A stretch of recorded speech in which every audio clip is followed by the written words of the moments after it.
good evening. Welcome to another late night bobbin making. I've been kind of busy today. So ages ago, I meant to make a particular blanket that I'd seen. I bought the pattern, and as it turned out, I had some yarn. Now this uses sock yarn, and to be honest, I don't knit socks. I find sock yarn incredibly hard work because it's so small, right? And yes, I know my brain was talking about using even finer stuff to make it, but this is part of the reason that I've managed to convince myself not to do it. Interesting. That was supposed to be clear.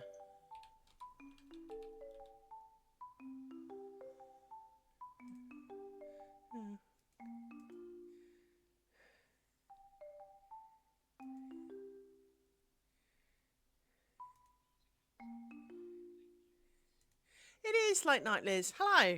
And I apologise for the thing on the screen. I was trying to get something to work, so hence there's me guessing words. So here I am. Anyway, back to the story. So I had some yarn, and it was ridiculously expensive, and it was unfortunately one of those yarns that, when in the hank, looks really pretty. The moment you knit it, it just looked bloody awful. And more to the point, when trying to make the things for this blanket, it just looked really, really bad. So I would like to point out I haven't tried very hard today, but I have indeed been making things for a knitted blanket. Now, as a whole, I don't normally knit blankets because knitting stretches quite a lot, but I have made 2 hexagons, and I have most of a third one going on. And I have some other colours. They are mostly muted colours, bar a kind of a dusty pink colour. I can't be bothered to get them, sorry. So this is called the Beekeeper's quilt. And the idea is they are puffy. So they're not flat, they're puffy. And you pad them with stuffing. And then you sew them together to make a kind of thin, warm thing. Now, it's not going to be very practical with dogs, to be honest, but I thought I'd make one anyway. So I have yarn, I have stuff, so I did a bit of that today. I been having more hassle with my old next door neighbour. Someone again was snooping around my old house today, so could do without some of that. Anyway, let's get down to business, because we have triangles to make. So, oh, my eyes started twitching again. Goodness sake, eyeball. If you've ever had a twitchy eye, you'll know how irritating it is, because it's not just like a slight twitchy that in a bit of your body that you can live with. And to be honest, I don't generally get them anywhere else. I only seem to get them in my eyeballs. But it also affects your vision while it does it. It's a bit like when back in the cinema days they had them on reels and the reel had to spin up or slow down accordingly. Well, it's a bit like that in that when it's kind of like one speeding up or slowing down, and then it's kind of on a bit of a flicker rate, and it's just incredibly annoying. So let's shovel you over here and you over here, because, well, we're trying to get to you.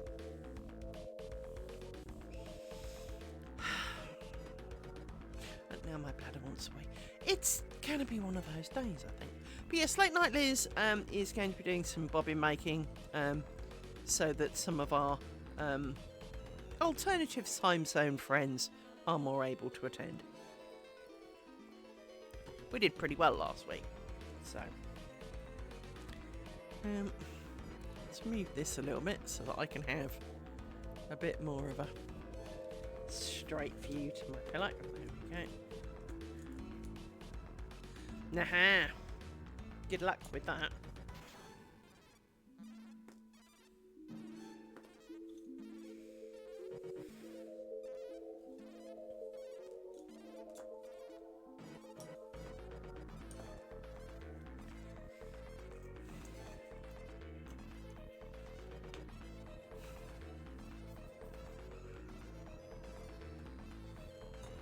I got up with great intentions today of kind of cleaning up my crap pile and, you know, trying to do all the bestest things. And I didn't, so,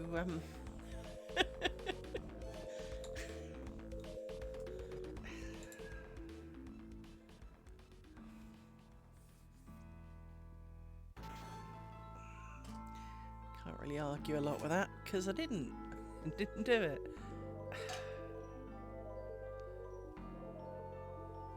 Alright, someone's going for the land speed record. Considering it's a 30 round here, I should not be hearing about 6,000 revs. Okay, whatever. We get it quite a lot around here. There's obviously a guy with a fast motorcycle. And he obviously gets boards and wellies it. And you can hear him for miles. I'm kind of surprised he never gets caught, to be honest. Because quite a lot of the time, you know, if the police were slightly quicker off the mark, because you can hear him coming when I was at work, so, or even my old house, occasionally you would hear him coming for 2 or 3 minutes as he kind of goes down the road behind my house, and then you'd hear him kind of get to where I work, and you'd hear him slow down for the roundabout, and then you'd hear him take off, and you could hear him for a couple more miles yet, and you're kind of going, I've listened to this dude for nearly 5 minutes.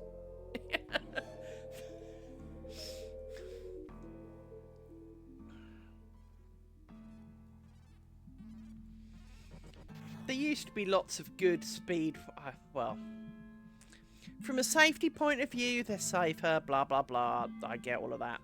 But there used to be a lot of 60 limit roads around here, which were great.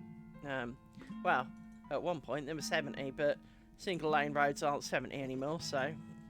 Which, of course, they kept quiet.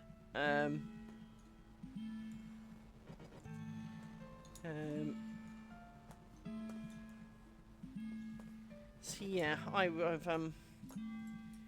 some of them used to be considerably more fun to drive than they are now.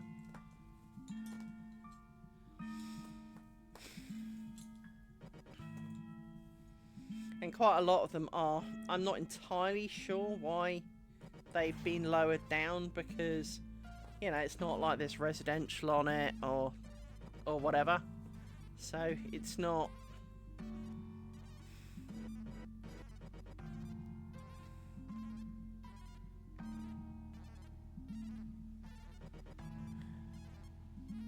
It's probably to try and stop him on his motorcycle. Where is it? I can't pick these threads up. They can be loose and baggy, but I can't pick them up without a pin.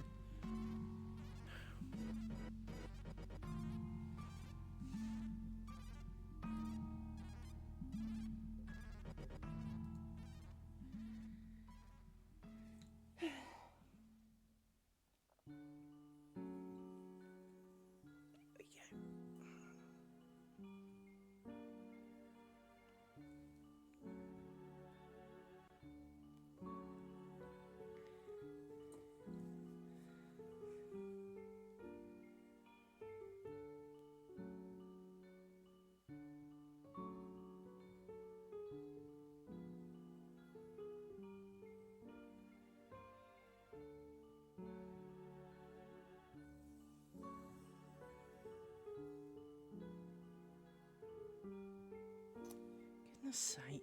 This is why the elastic bands are a lot easier, because trying to get your finger in the loop and all the rest of it can be slightly infuriating.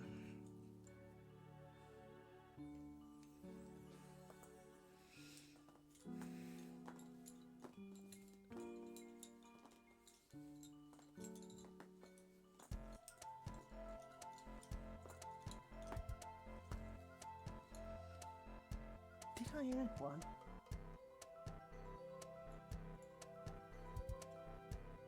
I assume I did, because there's 5, so...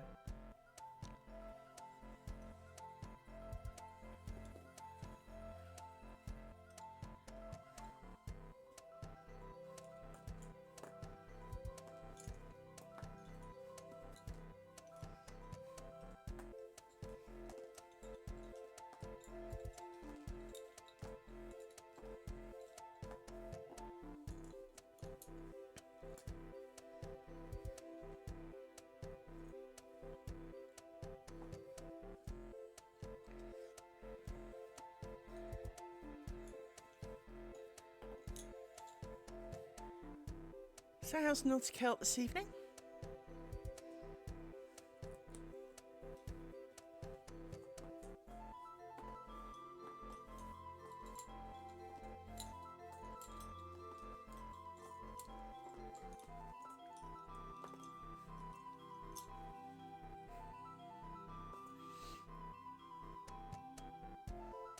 I appreciate you're up to your eyes in Bissell bits, so...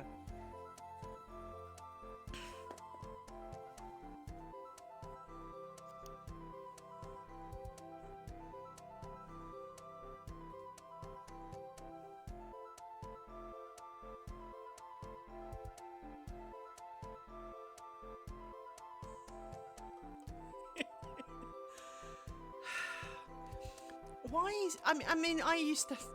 I think 9 times out of 10 you take something apart and there always seems to be one bit that you look at and go, why? Now, it may be a hose is too long. It may be...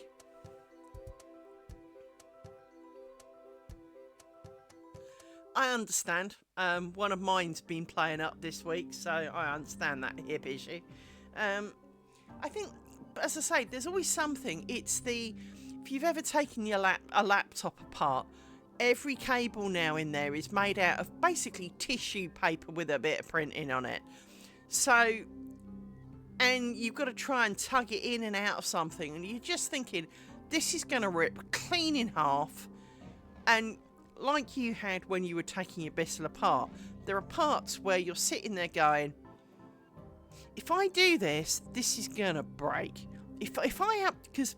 For example, I've got ring contacts on some of my doors, so I know if the back gate's open and so the dogs don't wander off into the county, all of those kind of things. And last night, the one on my door in here was playing up. Occasionally, it would beep when the door wasn't moving. Well, when I went to bed, it went, it's open, and I was like, fuck, did I not shut it? Came downstairs, no, properly shut. So I opened it, no noise, closed it, still says it's open. Come to the conclusion the battery's run out, but it doesn't say the battery's run out. So I tried resetting it. Nope, still wasn't having none of it. So I've ordered some new batteries for it. This is when you discover it's now Duff, but by the by. But to get the batteries out, it's got like the big watch batteries, the round ones. And, like, I don't know, a third of one side is hooked over to hold it in. Great, happy with that. But on the other side, there's about nearly a quarter that's also hooking on the other side to hold it in. Well, if I ping this bugger out, it's going to twang one of those bits, isn't it? And you're sitting there going, this does not make sense, people. You know? Can we not be making things this complicated? Because I really thought I must be missing the point that maybe this top part actually lifts up and not... No, it doesn't. You just have to crack it open with a screwdriver and hope you don't break it. That's not really a good plan. I don't like that plan much. I mean, there are worse plans, such as, sealed in batteries can't replace them.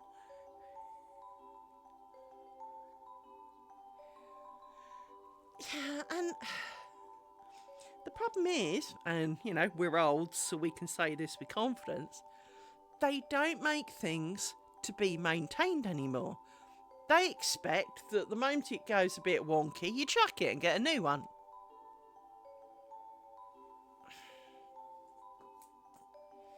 And not all of us have the money to want to do that. Thank you very much.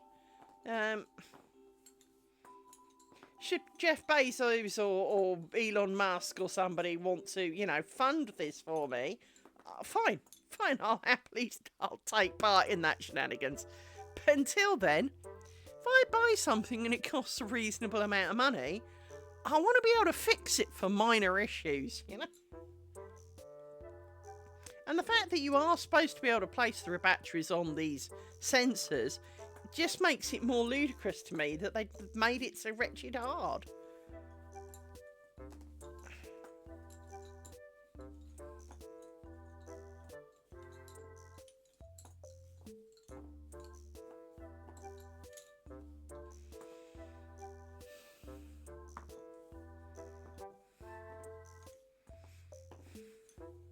It's a bit like you buy a pre-made PC and it comes with a load of stickers, including the case, that says void if removed. Well, I paid for it. I am allowed to touch it. That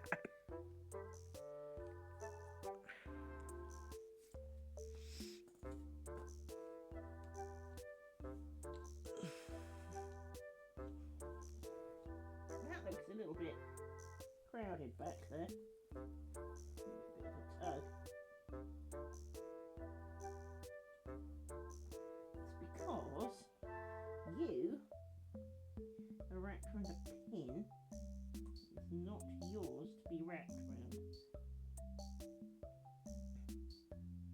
Did I not just extract you from that?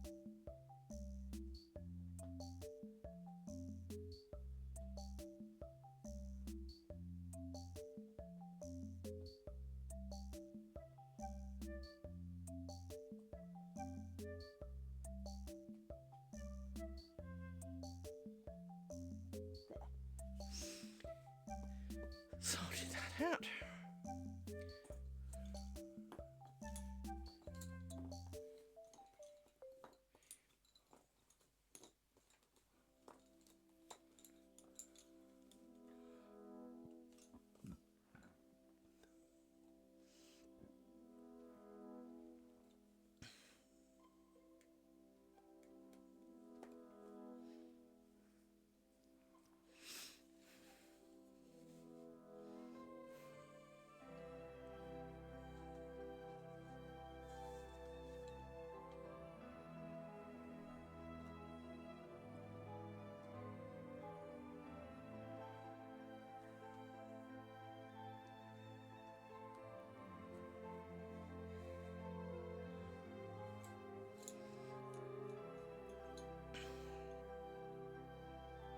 See, all of these have slipped off the top, and this is why these elastic bands can be great, because picking them out of here, picking the thread up is just annoying.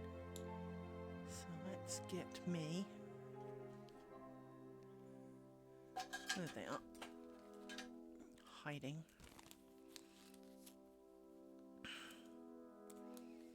Because clearly I have no patience today. Patience meter is low. So we'll grab a few of those.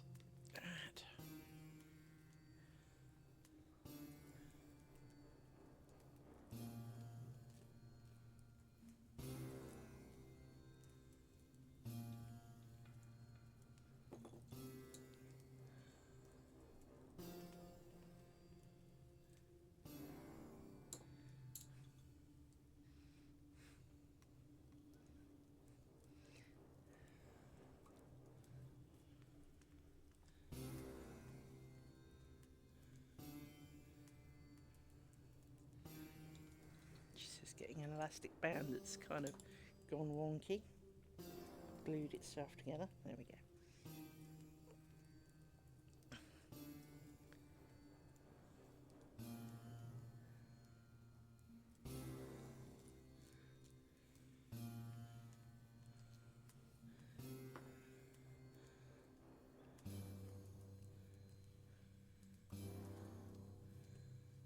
So I bought so many because I kind of worked out that, you know, there seemed to be a good chance that I would be replacing many of them over the course because it's just annoying.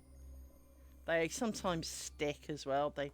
If it's not dead smooth, unwinding them is really quite annoying as well. Um,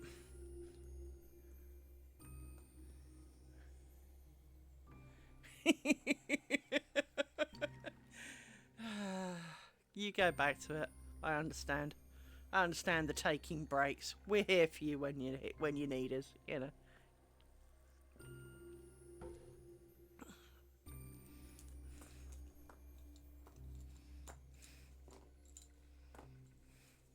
Especially if anything like me, where bits of you get cramp as well, so my hips will cramp up. Jeez, that is excessively painful.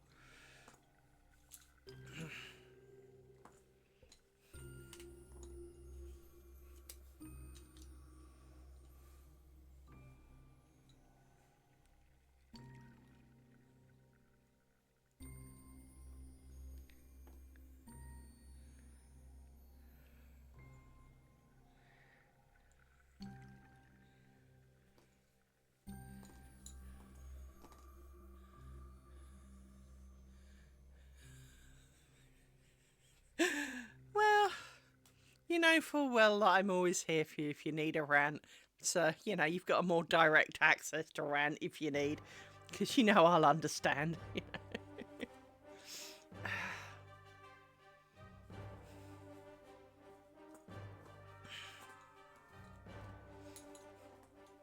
And it's also a place where any language goes, because, well, I understand.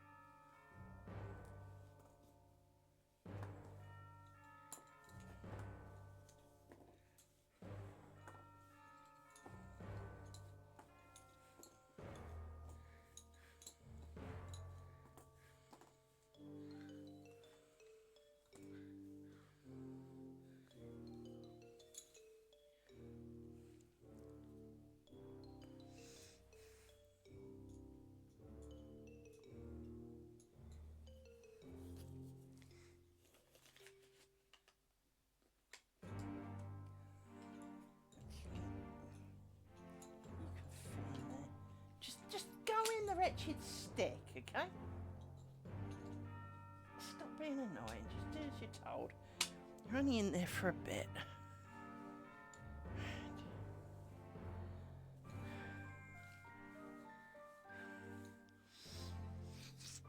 There we go. 1, 2, 3, 4.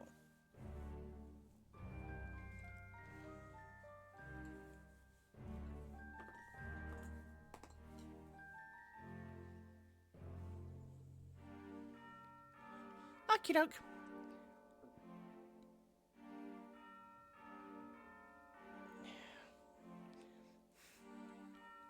Of course, if someone else superglued it together, it suggests it's already had issues, which means that they may have done a really bad botch job on it, which never helps. So, you have my sympathies.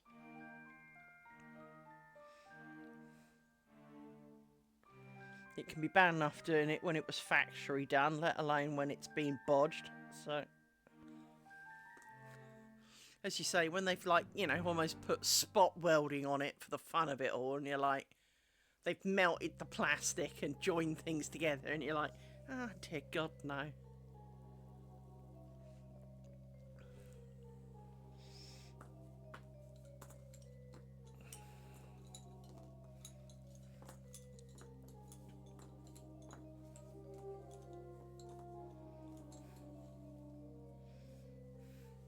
I've been known to no more's nails a couple of things that was a little bit excessive, but not usually.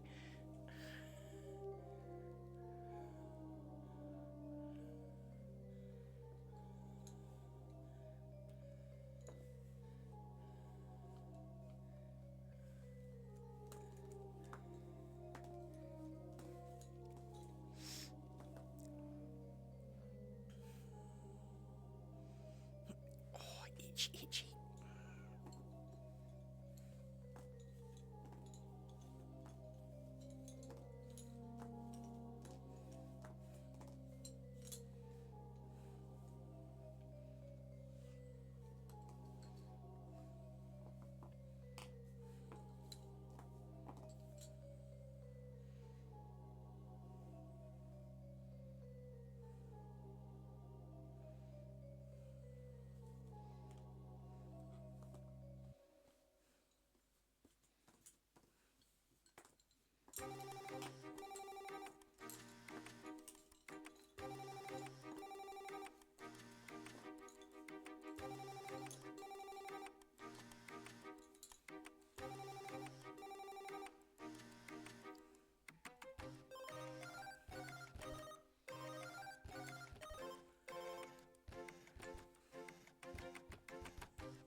So, oh, itch, itch. No, I've got to do the itch thing.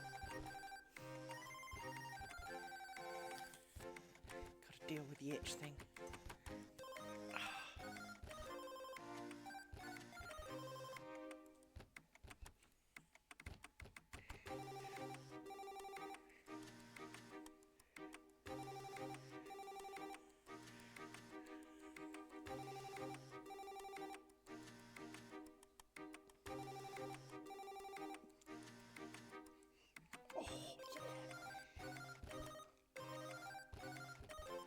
This back scratcher thing is the best thing I ever bought.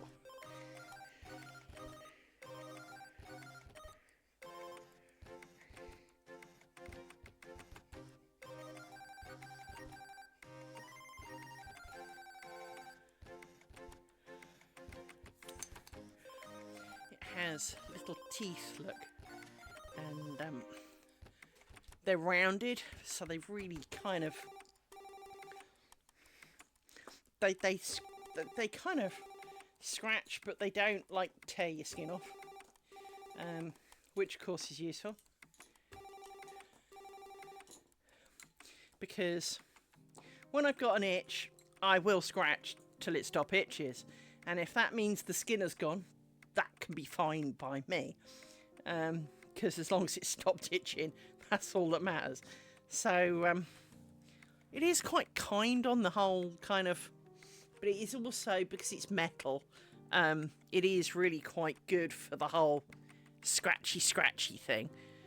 And because it's got a telescopic pole, you can angle and get to all the parts that you might need to. So yes, I am very much a fan of my back scratcher. Bought from Amazon for those who wish to purchase one, who are looking at it going, I could use one of those. Yeah, Amazon. Wholly recommend that.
Joy, ads. Just gonna do.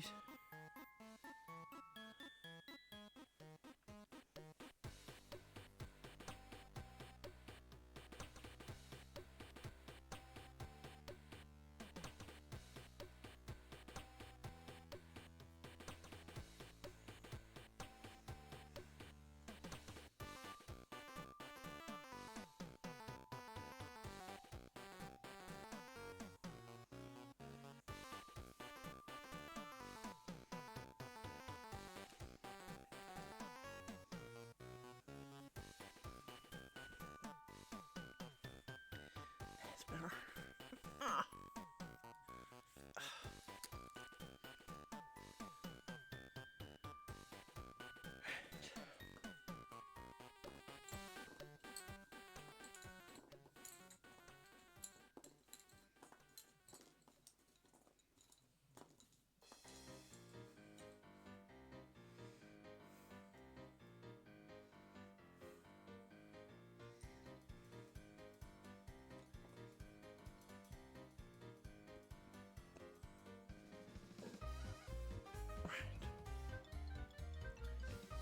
Four.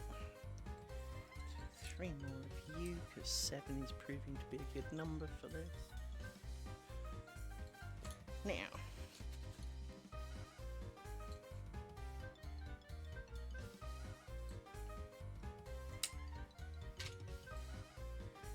to put you in here, because we're done with.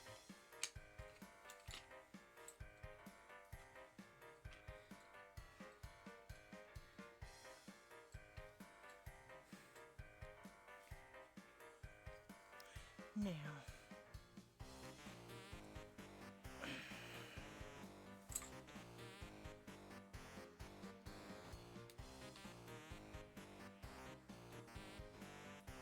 just there for a second. No, that didn't work because it's not really long enough. I need one of you. Oh, you need to go there like that.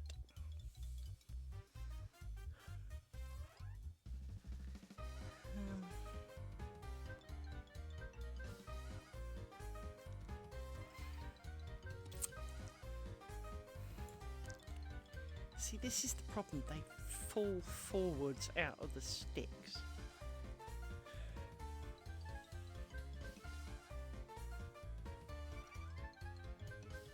This is clearly not the pillow for these bobbins. I mean, we may have to revert at next opportunity to return to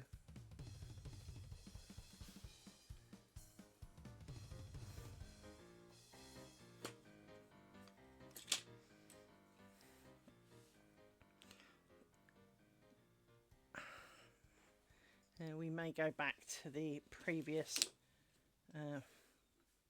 bobbins, just because they did grip them quite nicely. But they're thinner, but they're thick, you know, they've got a bit of shape to them, so it gripped onto them. The other option is to put elastic bands at the bottom of, you know, across a ridge of them all, but don't really want to do that. Anyway, we need to do you.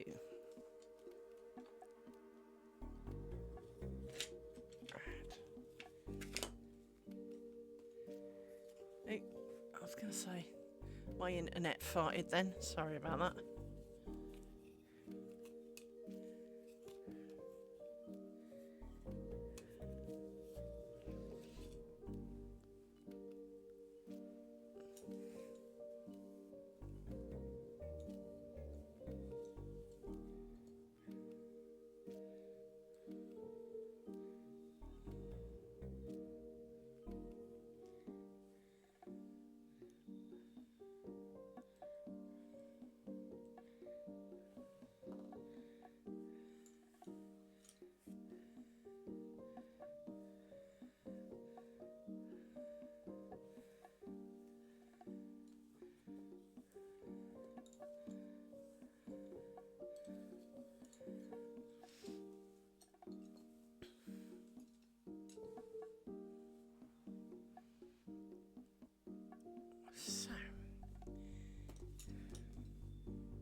forgotten about you.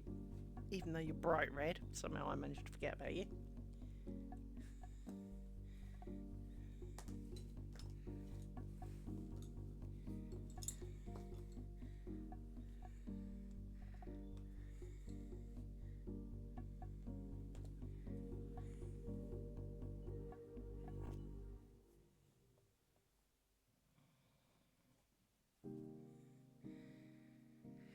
So,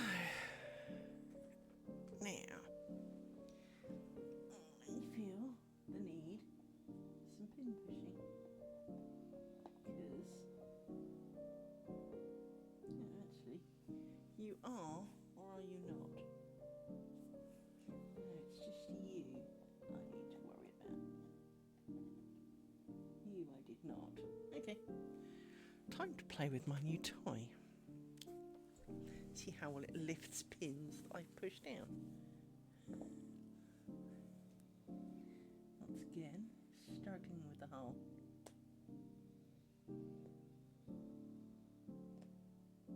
Problem is it can grab the thread, which is exactly what I don't want it to do.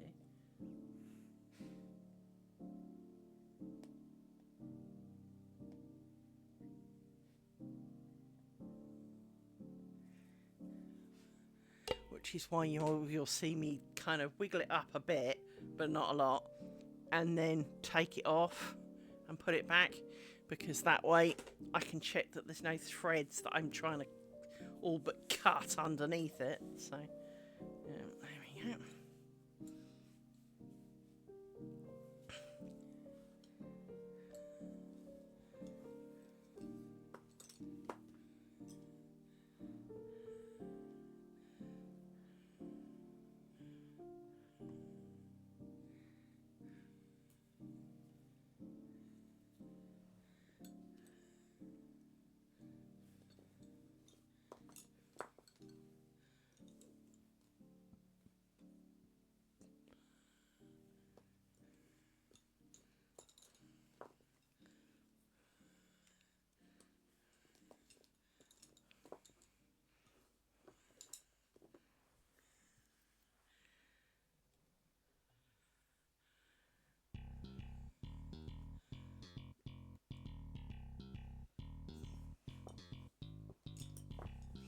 You're done.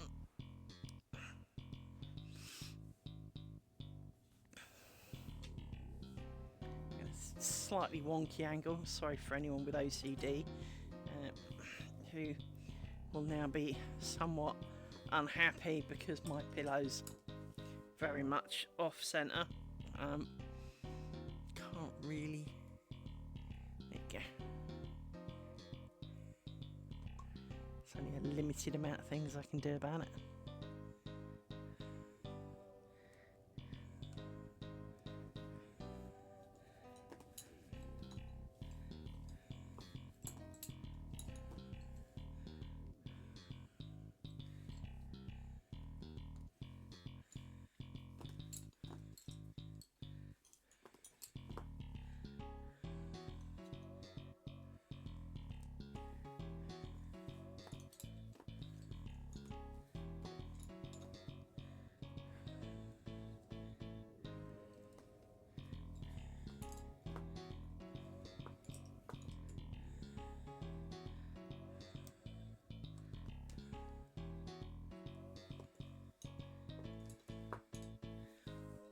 Done.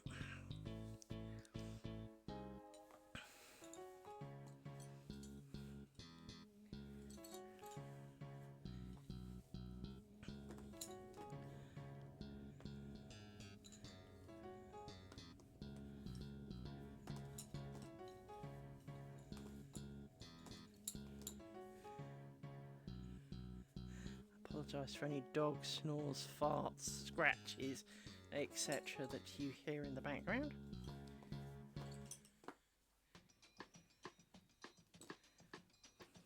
Someone is most definitely in the land of the nod.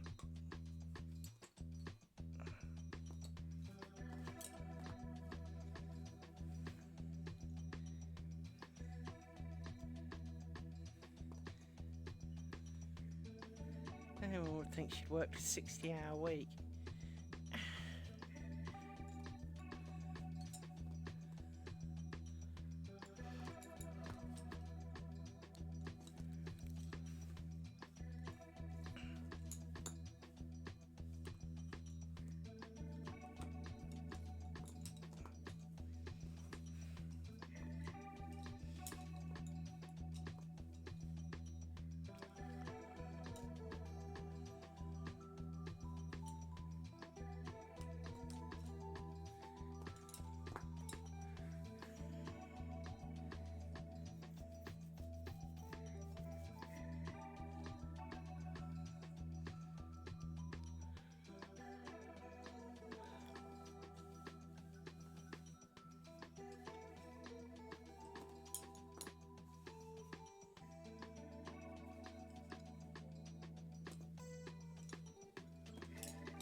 steal some couch back from the dog who's got up. Oh, safe sitting on the edge. The cushion that I sit on is somewhat depleted from me constantly sitting on it. And having to sit on the edge of it because there is a dog behind you, it's really not helping. Time for a sip of drink, I think.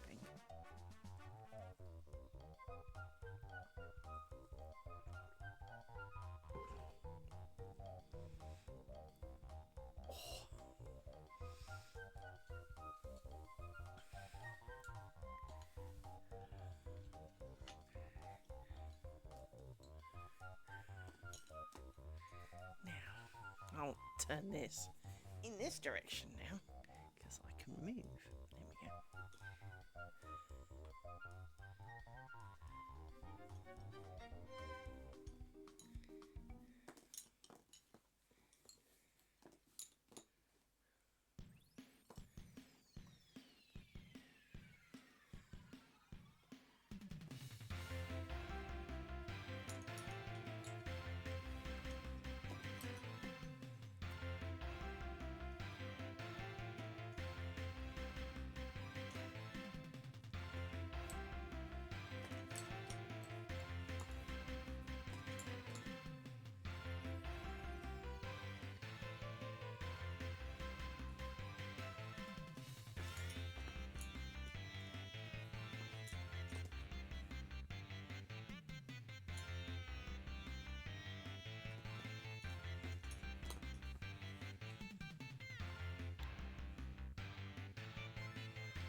Amy, sit still, for goodness sake. Amy is like the annoying partner who's having a bad night and who constantly humps and tosses and turns, and every time they do, they have to kind of thump you to make... They're not doing it deliberately, but they seem to magically manage to thump you every time, so that now you also have a really bad night's sleep. And part of it is because, of course, she enjoys lying, being able to touch me. So, of course, if I move, she's got to move too. But she doesn't just kind of... Rory will come and he will slowly kind of clamber up in a kind of you can't see me and tell that I'm here, even though I've banged your table 6 times, spilt your drink and trodden on your feet kind of way. But he does do it in a gentle way. Amy is a little bit more enthusiastic. So she gets up and tramples on you with her bony paws. And she has to trample the grass, which is a very generic dog thing. And it's, you know, no disrespect to her good self, because, well, many dogs do it.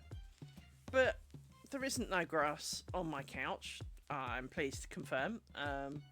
You know, may not be the best couch in the world, but it's not got grass on it.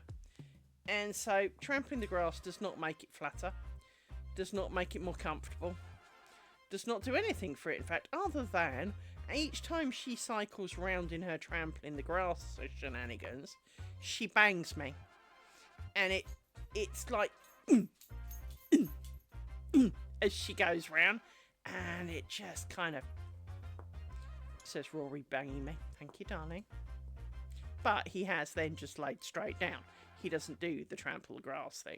So from that point of view, Rory is a lot more. There you go. God forbid my things are in the way. 1, 2, 3, 4, 5, 6, 7. We like sevens.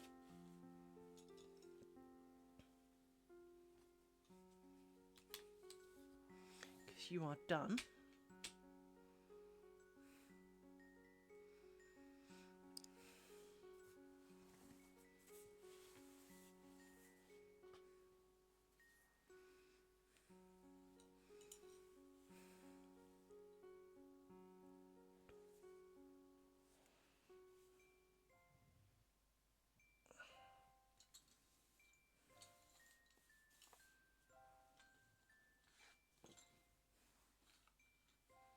See, these bobbins falling out do not help.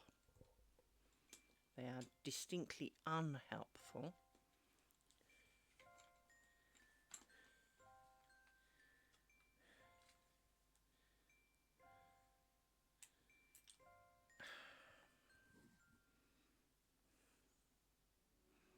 Suffering from non-dominant hand stupidity. Why can't I poke through this hole? Oh, because there's a elastic bobble the other side. That's right. So you lot, who are just being annoying, fine, you can come out, but you need to keep out the way, because I was just made myself a nice spot to work in, and now you've decided you've got to fill it. Thanks.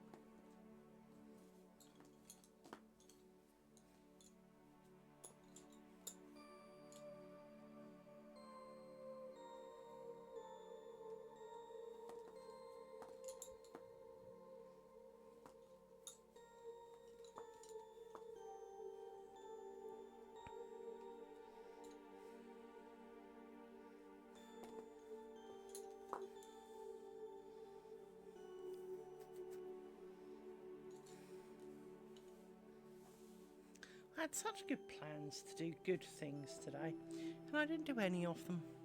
Never mind.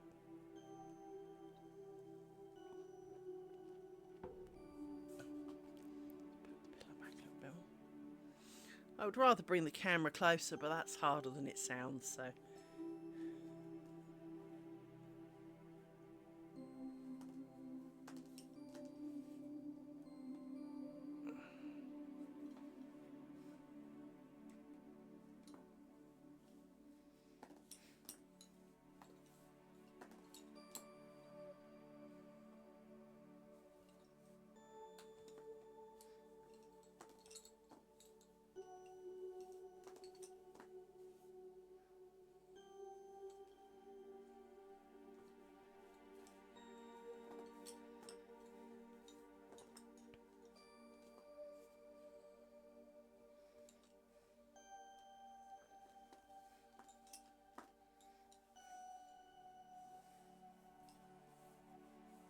Does it feel right?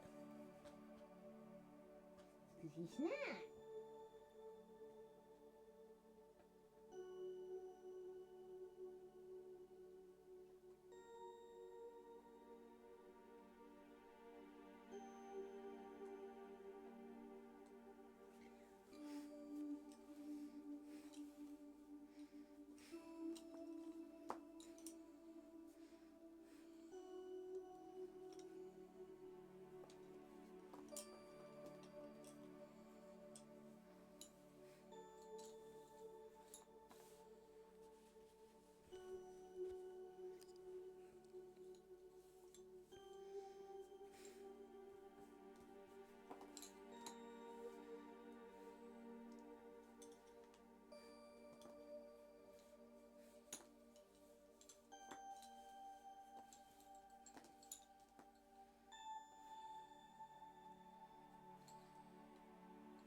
overly unwonky.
Oh, spam idiot.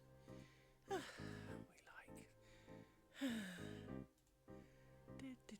Spam.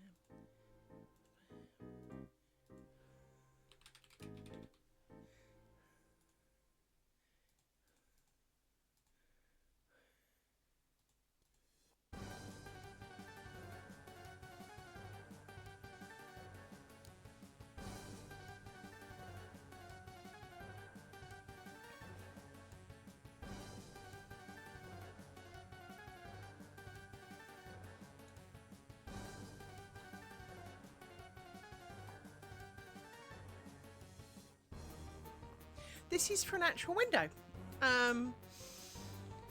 So I'm choosing, as per the graphics in the top right hand corner, to make it as a number of smaller squares. This is because pile of bobbins is already excessive. Trying to make it in one piece is not something my brain was particularly ready for. It still wants to do one, but it kind of needs to build up to it for a little bit. So I'm making it in squares. It is to go on a window that is on top of my landing, at the top of the stairs. It is a... when you look at a window here in the UK, it can vary by country, because obviously, and even by window. We tend to have rectangular window panes. And my windows are like a box of eggs. There's like a rectangle, a rectangle, a rectangle, a rectangle, a rectangle, and a rectangle. That's in this room. And I would consider the two windows form like one opening unit, right? So if I think of that as one unit, the one at the top of my stairs is a single unit. The one in here is three, because it's got two opening ones at the end and a static one that doesn't move in the middle. So committing to do three was a little bit too much of an undertaking, because obviously that would be 3 times as many, and well, that's one heck of a lot. So realistically, we are making it purely for one window, and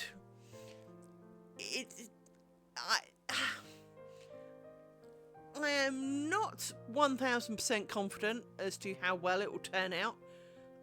The joining of the squares could look a little bit clunky. However, I am not a lace girl. I do not require lace frilly things. I do, to be honest, I don't even really have art on the wall here. I've got a dog that someone made me in multicoloured doodads. I have a piece I made when my father died in memory of my dad. It's hideously awful, but if you view my YouTube channel, the art form for it is on there, as well as the story that inspired the piece, right? It is the only piece I've ever done that was inspired to be done by something else. I wanted to make something out of lace that I would use. Now, bookmarks are great. I've got a Kindle, and I'm dyslexic, so I don't read huge amounts, and a Kindle really helps with that, because, hang on, I'm gonna sneeze.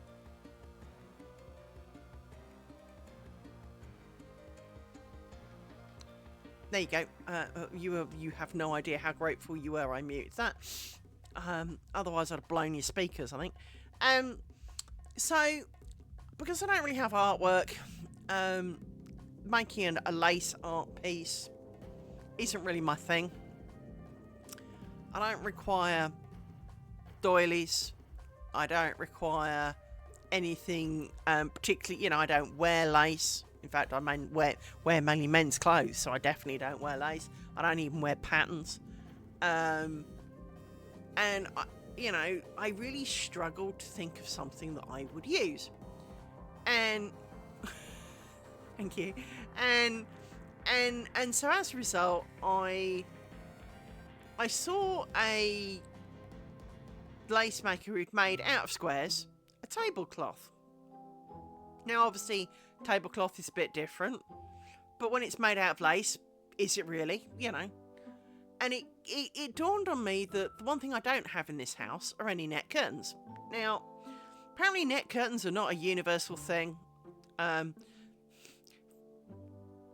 best way to describe them is a lacy bit of fluff that goes over you, a bit of thinness that goes over your window that I won't say it gives you privacy, because, well, kind of doesn't, but it kind of focuses people who are trying to look in from the outside, during the daytime at least, more on the lace than the stuff that may be vaguely visible behind from a distance. Obviously, if you're standing there with your head on the window, it's not going to make a bit of difference. So it is kind of a little bit about privacy, but in this case, being the top of my stairs, you're unlikely to be walking past at eye level for the top of my stairs, but it is a single pane window that casts beautiful shadow, and currently is waking me up in the morning because the sun comes streaming through it straight in my face, because it's at just the right levels to do that. So having a bit of a patterned curtain kind of thing over it will cast interesting pattern shapes upon the landing. And, well, it can live there as long as it likes, because it's not going to hurt anybody. So I thought I would try this. Now, in future incarnations, maybe if we make one in one piece, I will almost make one per window. So, like I explained, instead of having a really big piece of cloth that goes across the back of, say, all 3 windows, I might do 3 individuals because, as a whole, like normal curtains, net curtains are designed to be wavy, so they go across like this. But I don't like that. I don't like that on a net curtain, because any particular pattern on it then looks really weird. I like mine flat. So as a result, what would be really good is to have 3 individual pieces that are purely there for the actual pane portion of the window and not hiding behind all of the joins and blocking you opening the window, but on the actual window so that you can open the window without getting tangled in the curtain, but it's kind of attached to the window in a kind of almost like glued onto it. It's not going to be glued onto it, although I have considered that today actually. I was thinking about maybe dipping it in PVC glue that dries clear and slapping it on the window so it just glues there. Thinking that could be a thing. Now, when I got to the end of, I would say 6, but 6 is not really the right number. I could be in a position to call it half a window and quit. Not gonna lie, the repetition of making triangles, because as you may have seen, we've done quite a few, is beginning to tire, and I've got many more to go, like 50.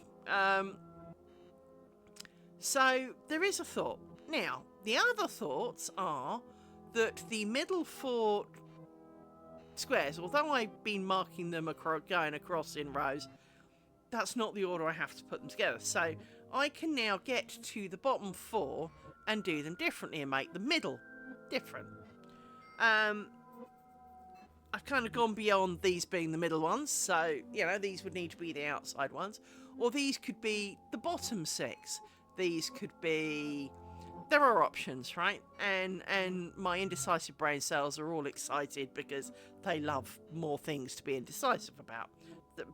It's like a kid in a candy shop. Ooh, lots of things that we can't make choices about. More, please. Yeah, no. Thanks for that, brains. But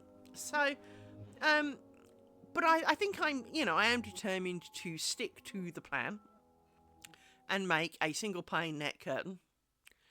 And secretly in the background, occasionally we go off on deviations. Look to do other things. So we do side projects to break up a little the monotony. And I really want to do a one-piece one. The problem I've got, because I did kind of think, I'll block out a chunk and, fiddle around with it a bit, is that the lace making software that I've got, despite the fact that I have a ridiculously overpowered PC, bar the new 5090 NVIDIA graphics card that's come out, I've basically got kind of like the best that you can buy as a standard PC. Yes, you can buy some with, terabytes of hard disk space. I've got plenty spare. You can buy some with a bit more memory, but I'm not even using the stuff that I've got. I've got a 4090 graphics card, so until quite recently it was the best that you could have. It can't cope with making a one-piece item the size of a window. A single window, let alone a bedspread, a wedding train, and all those other things. Now, yes, I could work it out on paper and go absolutely insane. And yes, there is a technique called Ragnarok, which all I hear is Ragnarok, so bear with me on that. again, I'm dyslexic. Words are not my friends, right? And it allows you to join strips together. There are zero information on the internet on actually how to do it. There's lots of mentions of it, but no one actually tells you how to do it. And I would love to know how to do it, because then I could plan it in strips, make it in strips, which would be far more convenient, let's truly be honest. And because I've got a number of pillows, not all of them. This is a flat pillow with blocks in it. So, for example, this block lifts up, because, of course, I wasn't supposed to turn it this time around. I was supposed to turn the middle bit and forgot. I can fix that, but I can't be bothered. But I also have a dome pillow, I have a roller pillow, and I have a bolster pillow.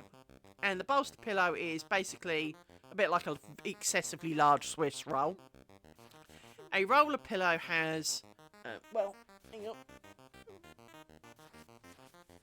It's behind me, bear with me. So, for example, this is a roller pillow, so it's got a roll at the top and a flat. I know you can't see it very well, but bear with me on that. So it's got a flat bit, because mainly it's balancing on the bobbins below. That's the only thing that's stopping it.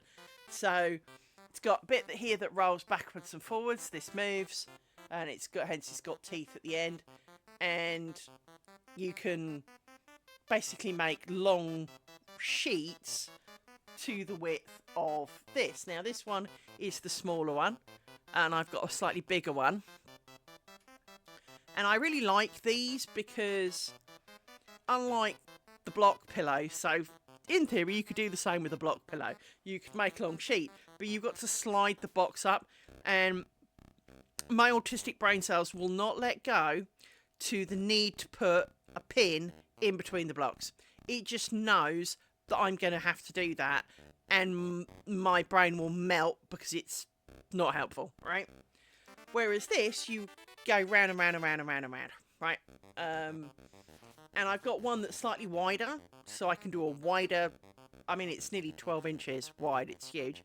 The actual pillow, the brown one, beige one, everything in my world is beige, by the way.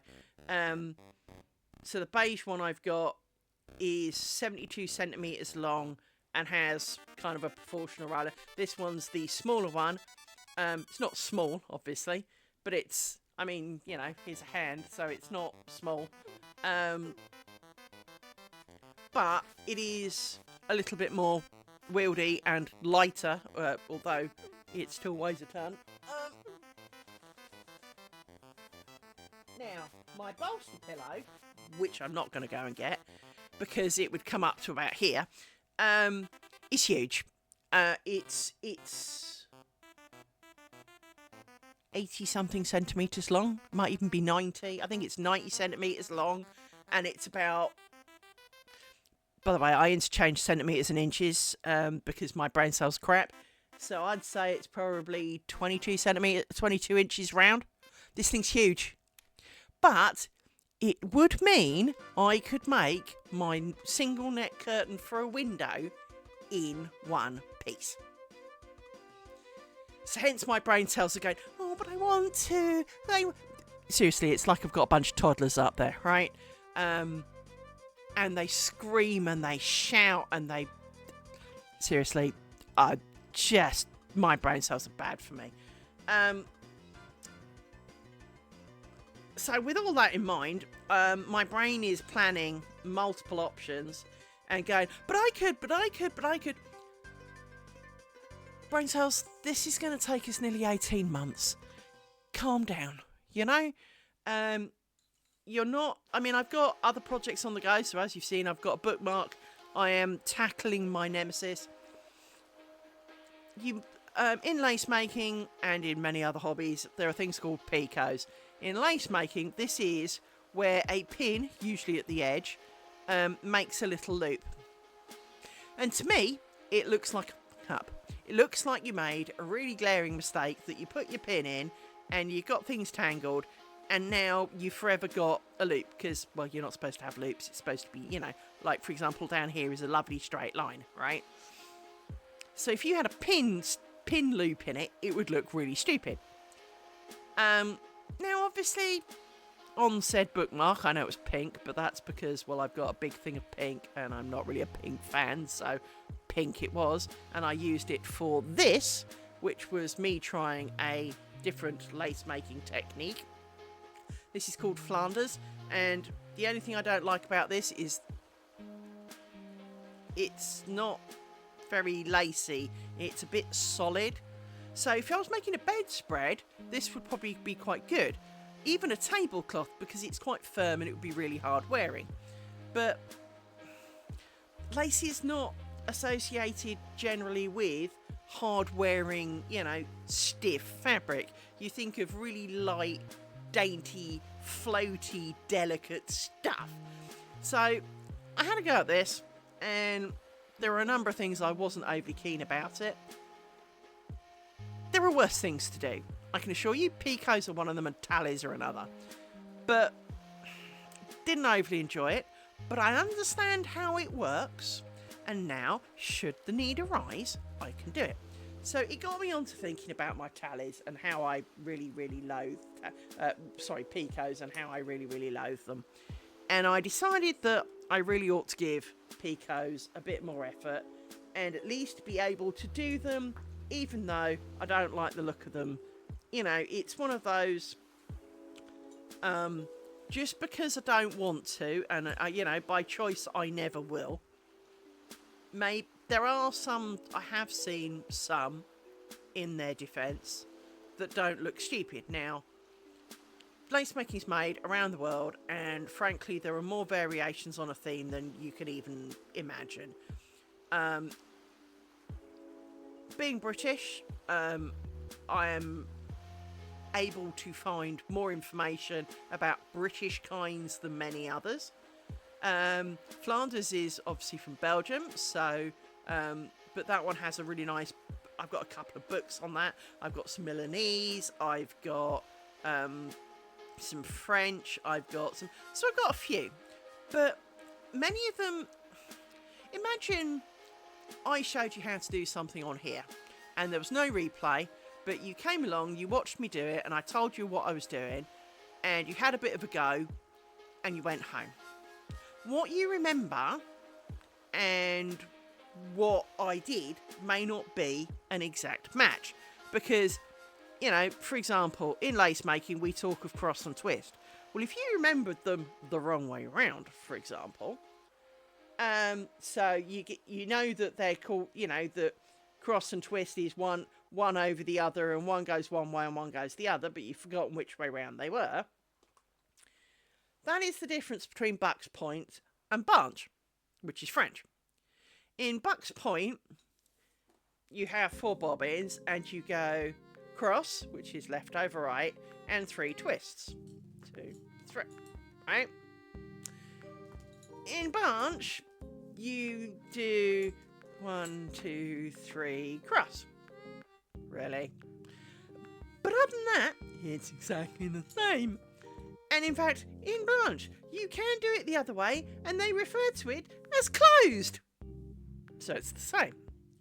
So there are a lot of things where there are commonalities. There are, it's variations on a theme. And in England, we have one called Bedfordshire lace. And in Bedfordshire lace, you make lots of little plaits out of 4, so you get these hard little lines. A bit like these lines in between, but much longer, because that's exactly what these are. These are effectively plaits of 4, right?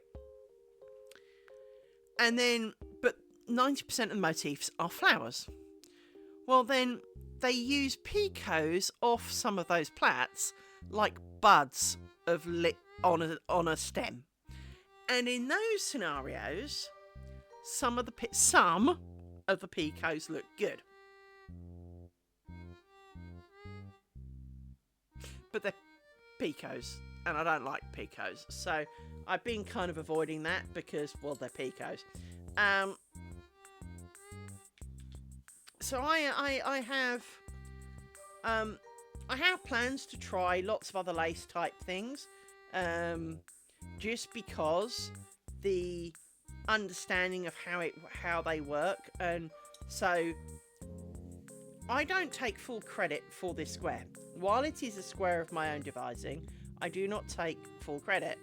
It is a variation on a square that someone else did. And I give them, technically, full credit for it, even though I didn't like their square and I wanted to change it. But I'm nice, and I don't feel that taking full credit for something that was based... I mean, I changed... There are 3 stitches on here. Ground, rose ground, and cloth stitch, right?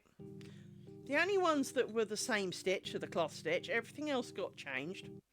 I had to move the cloth stitch to make it fit round the ground stitch because, well, that's a thing. And so with... because it's got to be divisible by 2 to make the little squares. So with all that in mind, while I did design said square, it was, you know, a rehash of someone else's square, so I give them credit for it, despite the fact that they did not design this square. But it is, I would argue, a variation on their squares, so that's good. But in designing something, if you do not understand how things work, you can't mix and match. Now, as a general rule, you wouldn't mix and match lace types, but you can kinda. So that pink bookmark that you saw is actually a torsion shape bookmark. Torsion is done, which is what this is done on a 90-degree normal square grid. Buck's point, which is the style of lace I'm doing, is usually done on a 60-degree grid. However, as noted by a number of teachers, you can do Buck's point on a 90-degree grid. So rather than pricking a new bookmark just for the sake of practicing picos, I used one I already had. So I am. It is not a thing of beauty, it is just a pink plain bookmark. I'm not planning on doing anything particularly exciting with it. Another bookmark I intend to make will have beads. Another bookmark I intend to make will have sequins, and maybe both. I have bookmarks to make because they are good, kind of small but practical to try out things kind of deal. Ouch, ouch, ouch. I just rubbed my eye and it really, really hurt. Ooh, that really, really smarted. I don't know why it hurts so much.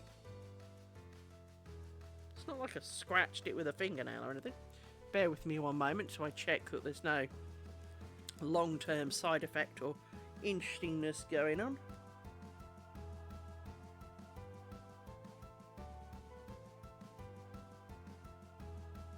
No, it's really sore. It's like when you've got a blind spot, there's nothing there, there's no hardness, no spot. I assume I'm getting a bit of a sty.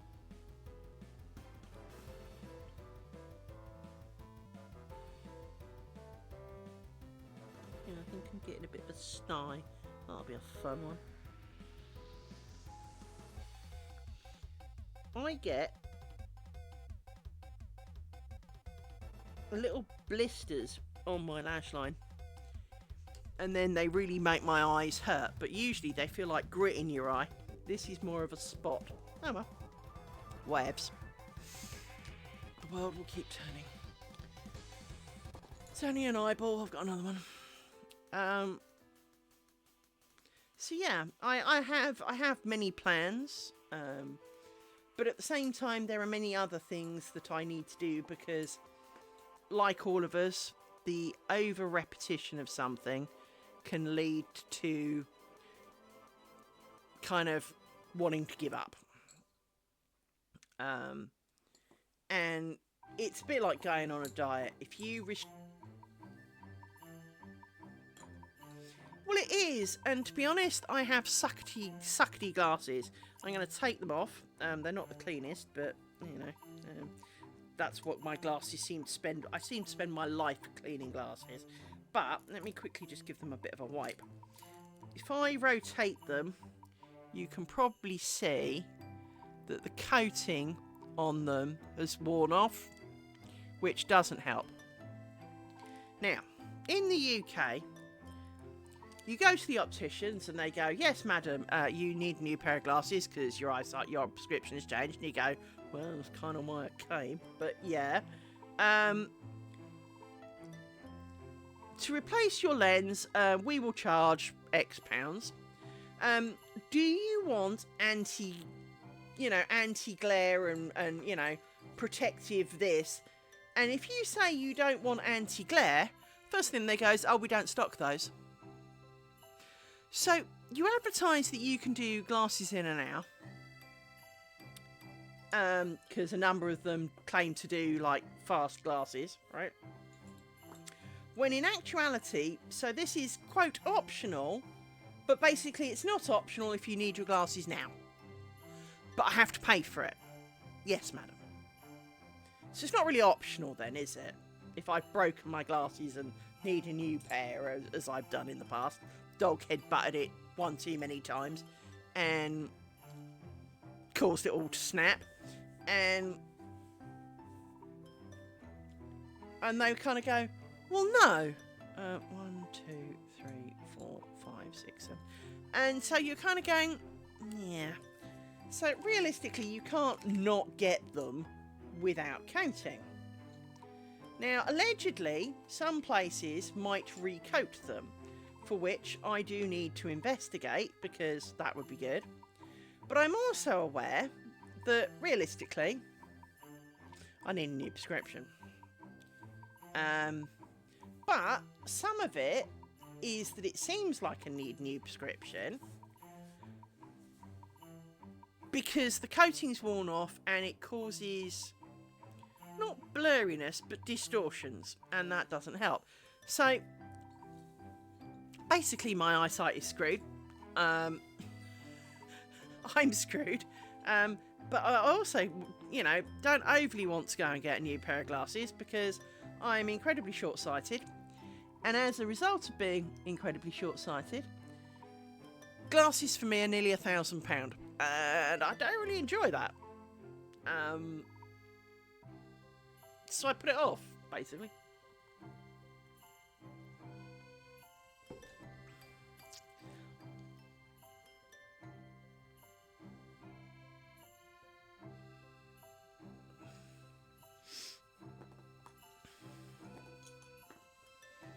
So yeah, I could... yeah. So it doesn't lead me to, have multiple pairs of glasses. It does not mean that I'm overly inclined to go and get a new pair in a hurry. I've obviously stuck my dirty finger in my eyeball at some point, and now I've given myself a sore bit, so there we go.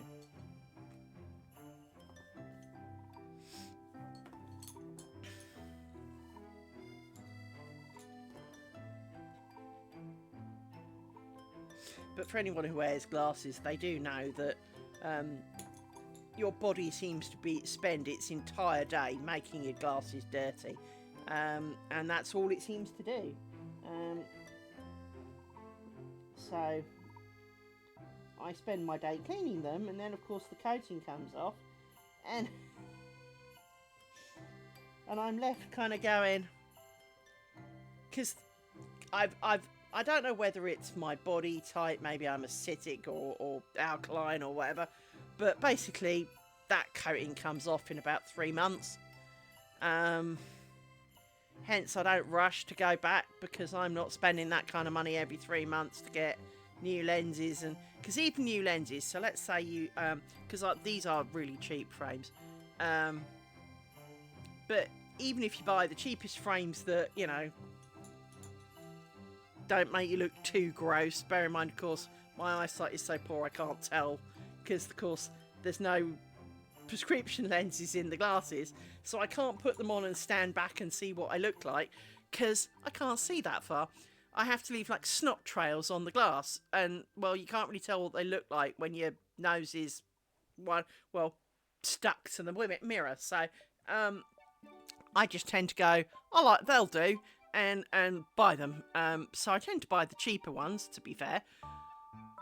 But the lenses, oh, well, because of your prescription, you know, we're not really sure that any of the glasses that you've kind of shown a preference to would support the thickness of lens that you require. So you'd need to have the extra dense glass, and that's, of course, 3 times as much. And because I'm older, I need varifocals, and because I can't deal with the line on my vision, so I can't have bifocals, so that would be cheaper. I'm screwed. Right.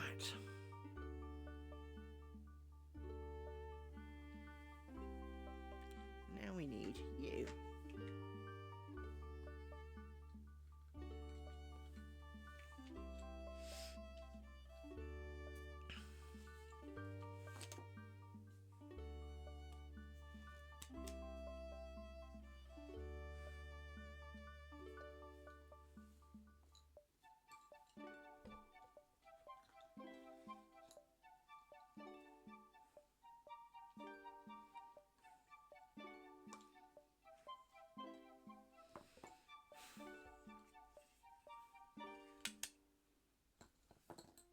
Oh, often.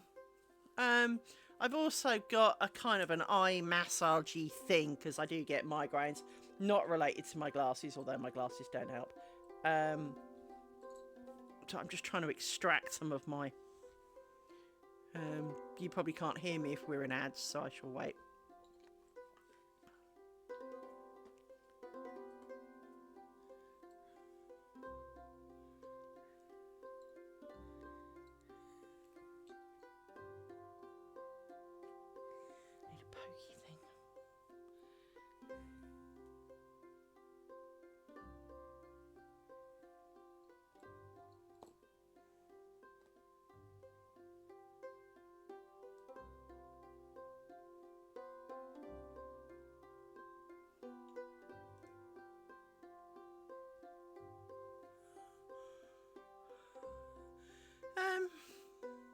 I have, but my eye massager thing has got heat on it, so that works quite nicely.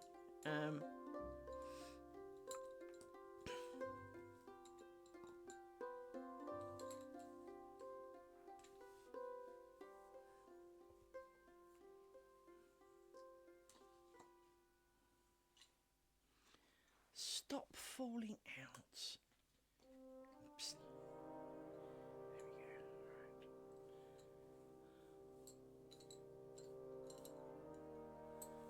You are also out.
Yeah, I mean, I've got my electronic eye massagey thing. So I got this, and I do find that helps a lot because it's got heat and massagey, and it's good for migraines as well, because it massages your head, your eyeballs. When it's not massaging, it's quite uncomfortable. But when it's moving around and doing its thing, it is actually really helpful. And obviously you shut your eyes with it on because, well, otherwise it'll poke you in the eye. And so I do use that because that is really good for eyeballs. My eyeballs enjoy that, so I let them. I haven't really done steam baths, mainly because I've got that, and that seems to help a lot. Surprisingly enough, I don't get a lot of eye strain, despite the fact that I look at computers all day. And then when I'm not looking at computers all day, I look at this, or I'm knitting, or I'm doing cross stitch. Partly, and this is going to sound stupid, I will take my glasses off now. I will try it. I'm going to try everything. So my prescription is -6.5. I am really quite short-sighted, to the point that my distance vision, I spent most of my life literally not being able to see beyond the end of my nose. Now, as I've got older, I can see beyond my nose once more. Hence, I have varifocals. Quite a lot. In fact, I have a really strong reading prescription now. It's about 3.5. So, with that in mind, for example, if I take my glasses off, while all of this is blurry,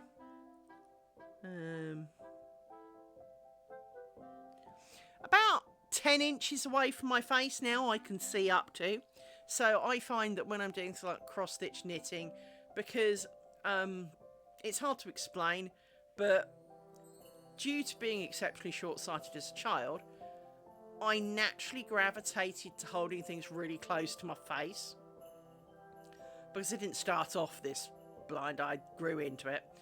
So because I started off with with normal vision and then got slowly short-sighted, starting about the age of 7 when I started showing signs of having short-sighted behaviour,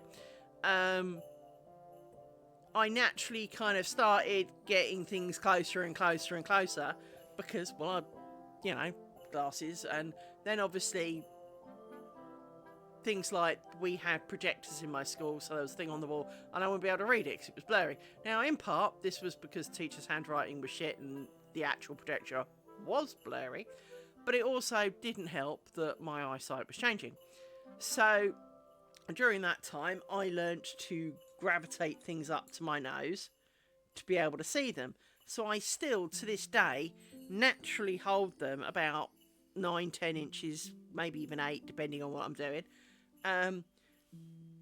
For the secondary reason that I find funny.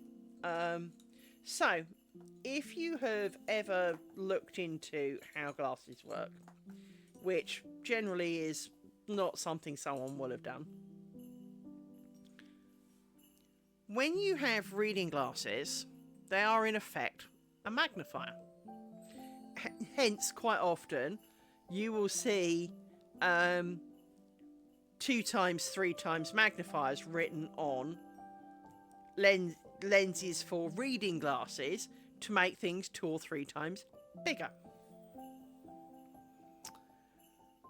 Short-sighted glasses, bearing in mind you can't see distance, make things smaller. How messed up is that? So there you are, you can't see a distance because your eyeballs are crap. So the only way to make it in focus is to make it smaller. Now, logic already, I'm sure, has struck you that if you're making it smaller, well, if it's a small thing at the best of times, this is not going to be helpful because now it's, well, even smaller. And the answer would be, you're correct. There are a number of times where, with your glasses on, it's not that you can't focus on it, but it's now just too darn small to be, frankly, that readable. I mean, it was kind of pushing the boat at the best of times, but now, not a chance, right? And it is not uncommon. I have people at work who, despite them only needing reading glasses, they take photos of small things to make them bigger. We get into these habits as we get older. So now I'm getting to the point where my nearer vision is, well, frankly, getting better. I take my glasses off to do more things. I used to look over my glasses, but that does give you eye strain. It's like constantly looking up, and that is really bad for you. So don't do that. Make sure that if you ever catch yourself doing that a lot, you go down the opticians and get better glasses, because that's definitely a bad thing. Taking your glasses off is not an eye strain, unless you can't now see, in which case, why did you take glasses off?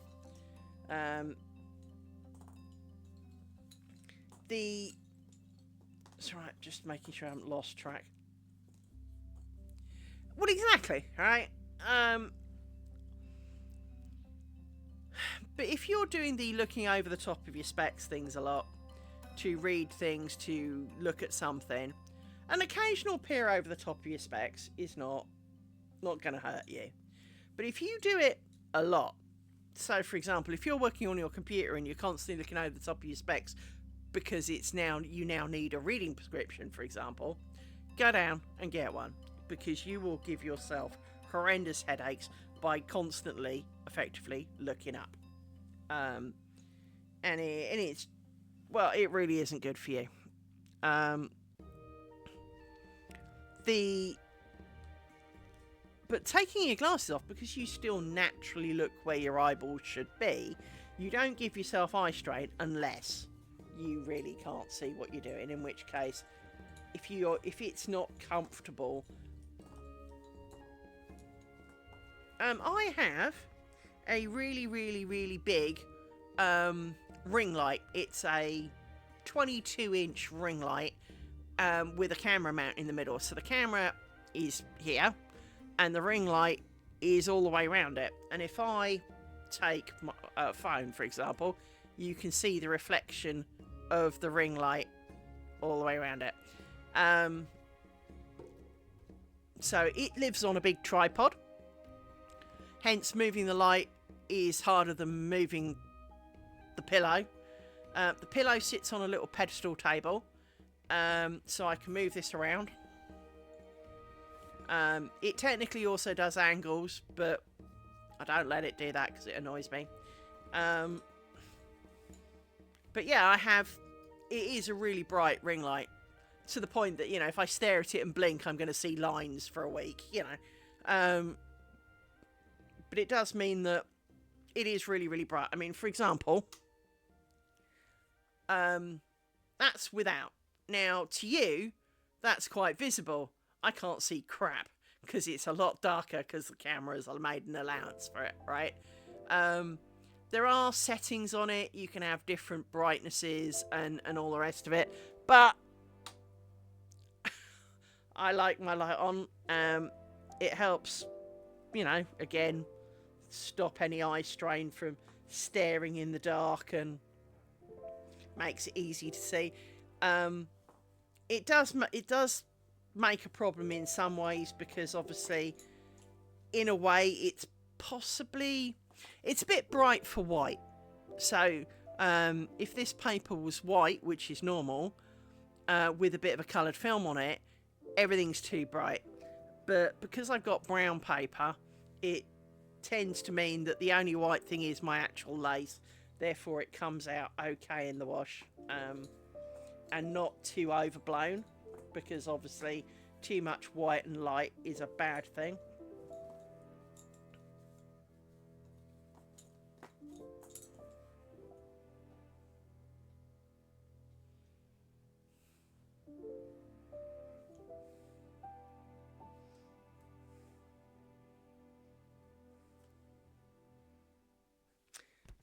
Did I not just put you in there so I could separate you, you nasty pin?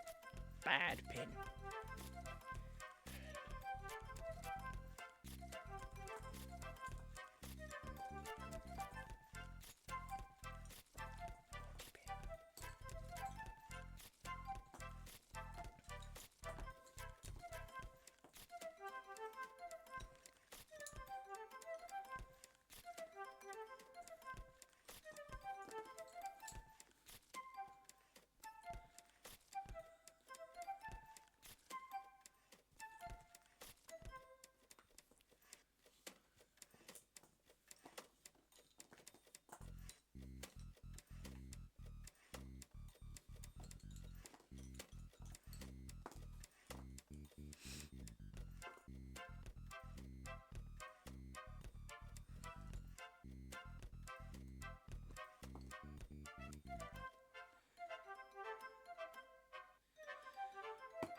is very traditional. Other colours are dark bottle green, which I really quite like, but you don't tend to find too many pillows coming in that. Or a kind of dark burgundy kind of colour. But blue is traditional. Way back when I was young, my computer screen, by default, was this colour in banana yellow. So it had a blue background, yellow text. And the reason they did that is because blue is relaxing for the eyes. And lace makers apparently knew this stuff. And so they do naturally have blue cloths. Blue is a level of blue somewhere between these shades is usually the done thing. Because black is too bad, it shows every mark. But the blues do help with keeping your eyes relaxed and not detracting from what you're doing. A number of bolster pillows will come in like ditzy kind of chintzy cloth. Most people end up covering them with a plain colour because while you might have a piece of paper on it, so if you were making a thin strip, well, you don't need all of that clutter and dizziness going on around it. It would, your brain might start rebelling a little bit. So a plain cloth is really useful for that. So that's what we do. As I say, I've got the 2 roller pillows that are not blue. But they're the only ones that I've got that are not blue. She says, looking around. That's not true. Actually, my big bolster pillow, no, my medium bolster pillow, I forgot I've got 2, came with real ugly cloth on it. I mean, it might as well have been lime green and pink, right? No. Well, technically, and being autistic, I embrace technicalities, a bit like being Vulcan. I swear Vulcans are just autistic. I embrace technicalities because I did learn, briefly, sort of, if you can arguably call it that, when I was about 10 or 11. I made 3 whole strips, probably about 3 inches long, not very long indeed, in fact, and pretty thin. So we are talking 2 centimetres wide, maybe at best, maybe, at work, maybe an inch, but I doubt it. I think it was 2 centimetres. And I did cloth stitch, half stitch, and whole stitch, which basically, yeah. And all I ever did was have bobbins, put pins in, do backwards and forwards, a bit like the cloth stitch, backwards and forwards doing the strip. And once I'd made about 3 inches, you're ready to try a different stitch now. So chop, no finishing, just chop, chuck, next one. And I made 3 whole strips. Till about August, September last year, when those rather rebellious brain cells of mine went, Liz? Yes, brain. I want to make lace. Brain, I haven't done that for 40-something years. Why? I want to make a big thing. What big thing do you want, brain? Well, I want to make curtains. Brain, you like... My brain... I need to explain that my brain really likes curtains. When I bust my knees... gotta be 20 years ago now.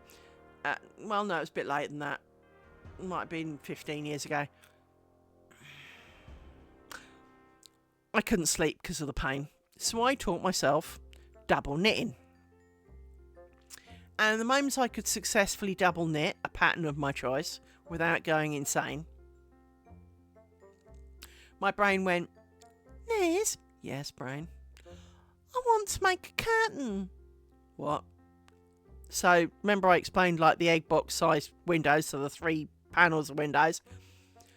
It basically wanted to double knit in thread that frankly is not much fatter than the stuff I'm making lace out of. It would have been really skinny lace yarn, such as you'd need 1mm needles, right? It wanted to cover, in a kind of mural, my window. Here I am, still fighting that battle, because every so often it goes, but it would look so good. Yes, it would, brain. And I would be in a lunatic asylum, so we're not doing that. But it would look...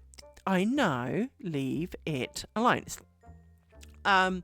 In part because I did vaguely work out that there'd be sort of like a couple of 1,000 stitches across... Oh, I do knitting as well. I started a project earlier today because, well, deviation is part of my life. Look, knitting, right? I do mainly wool-related activities, so I weave. I can do band weaving. I can crochet. I can make my own yarn. I do lots of things. And I have a really fancy weaving loom, which I love with all my soul. And here I am making lace. There are only so many hours in the day. But the problem I had with the idea of that my brain had for this net curtain, because it's a bit like that blue kind of China pattern where someone did say what it was called. It's something like rose blossom or something. The one where you have like a bridge and a tree and a... Anyway, it wanted to do something along those lines in like ultra fine kind of weaving yarn, frankly. Kind of... I know this is purple, but almost this size yarn, this is slightly bigger than what I'm making lace with, but not by much. I worked out it'd be a couple of 1,000 stitches for the short side, which of course would be top to bottom, because it would be 3 panes long. Now, I made a king-size bedspread in double knitting, and that was 1,000, just under, stitches per row. Each row would take me about 3 hours. If it's 2,000 or 3,000 stitches, no, I am not doing 1 row a day. No, my life is kind of, no, just no. So hence the brain cells have been slapped a few times for that one. Because, frankly, it is not a plan. Well, it is a plan, and it would look great, and I don't disagree. But it is not one I am young enough and prepared enough to do. 1, 2, 3, 4, 5, 6, 7. I mean, if I was 20 and thinking of doing this, I have many years of my life to do it across, and I can do it, and, and come back to it, and dip out of it, and dip into it. So, it is... I'm 53. I don't want to be lying on my deathbed and still trying to crack in, still trying to do one last row, right? No. It is just not something that needs to be happening. So I just need to work out which ones of these are really short because they're being annoying. Because if they're too short, they don't go round the back properly. So let's take these out. Should have thought that earlier. So yes, I have managed to... Well, I've told my brain no in many interesting and choiceful, colourful manners. Because, yes, it would be glorious, but no. Hence, this need for curtains. It's got this fixation because I denied it curtains, right? So, to be honest, I could do a window covering in a double knitting style for my smaller window. I really could. But of course, my brain wants to do it for my bedroom, which has got a 3 pane window on it. So that's just not the thing, right? So we're not doing that. The best we will concede to is the making of a net curtain because I can make 3 windows individually, and therefore that maybe arguably can be an answer. But still, it is not desirable. As I get older and bits of me, start degrading and stuff, I do not need to be doing, age 96, still making the same wretched project. I just don't, right? I'm not prepared to commit that level of my life to future projects. Unless I suddenly discover the way to do them so fast that I can knock out, an entire window pane in a weekend, well then, yeah, sure. Until that day, no. My sanity and my patience and my life, such that it is, which is clearly not a lot, because here we are, it's Saturday night and I'm streaming.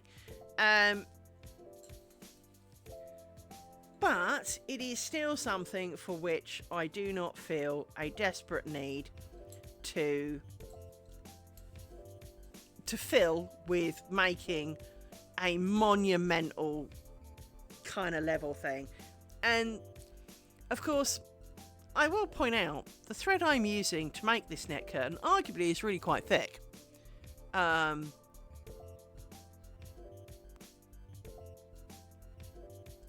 Well, I explained this to someone earlier. Years and years ago, I decided, for my sins, that I would hand sew. This is important because far too many people use sewing machines. A patchwork quilt. Yes, hand sewed. And I made one 8 foot square. But it wasn't just 8 foot square. It was patchwork quilted on both sides. So I sewed 50 billion friggin' hexagons together. And the way I went about it was, I don't remember the exact side of my hexagons, someone can probably work it out for me, but I had 3 colours each side, so 3 piles of hexagons. I did not sew them I worked it like British paper piecing, patchworking, but without the paper. The reason being, what a frigging waste of paper, right? So, you get your hexagon, you get the next hexagon, and you join them together like you would have if there had been paper in them. You then make a strip of colour ABC, ABC. You then make the next strip which goes BCA, BCA, BCA kind of thing down, and then the next one that goes CAB, CAB, and then you repeat and you make 2 lots of that, and then you sew the strips of 6 together, and you now have a cushion-sized square. You then make 6 by 6 cushion-sized squares. So if you really needed to, you've now got, 36 friggin' cushions.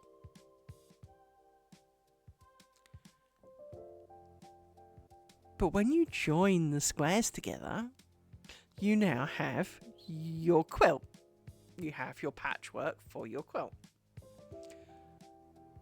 I can tell you now that somehow, by sheer insanity, first of all, I can do backstitch like a machine. Secondly, I made both sides of that quilt in 6 months while holding down a full-time job. Which clearly makes it a little bit more impressive, because if I'd had no job, but you've got lots of hours. No. I had a full-time job, had to travel, blah de blah. I did that and a full-time job.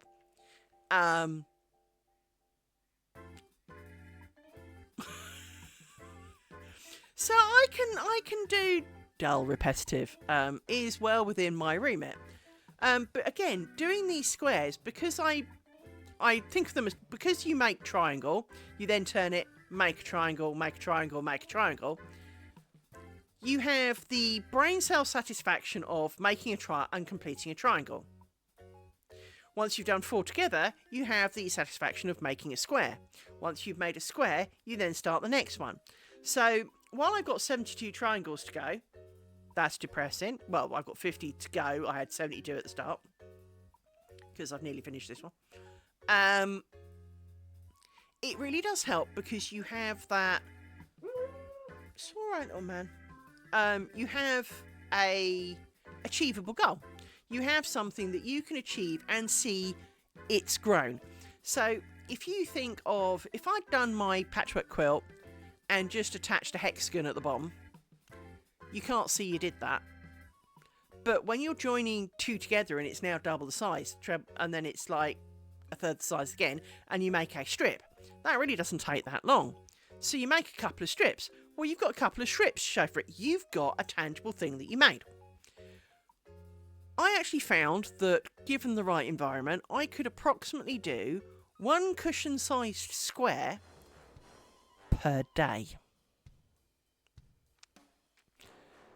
Well, I mean, I didn't start off at decent speed. I got better at it. But like everything, once you've got into the swing of it, you've then got that ability to... You've kind of streamlined your process a bit. You know exactly what you're doing. You know when you've screwed it up. But you've got a tangible thing that...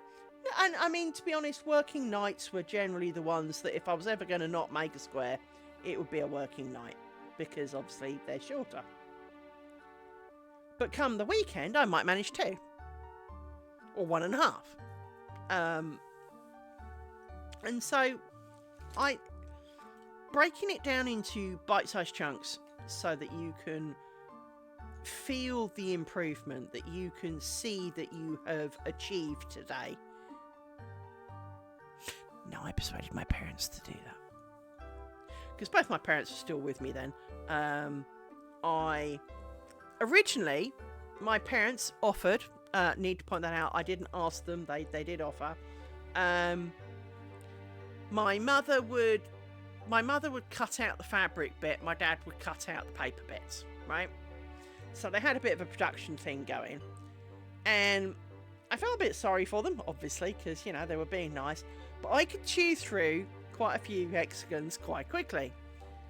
And so I kind of stopped my dad doing the paper bits because I worked out that when you've got like a 1/4 inch seam, you know how big a quarter is. And I've been making enough of these things now. I know exactly where it is on my hexagon. So I didn't need the piece of paper.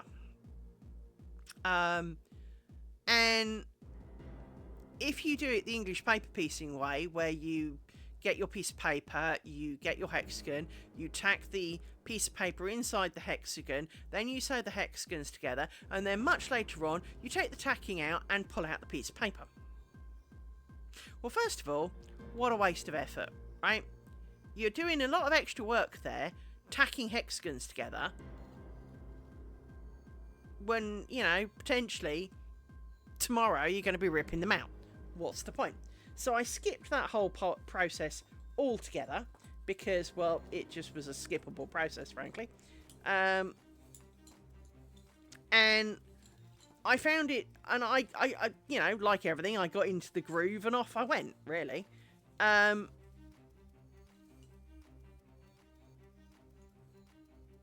right, just kind of making sure I don't get this wrong. There you go.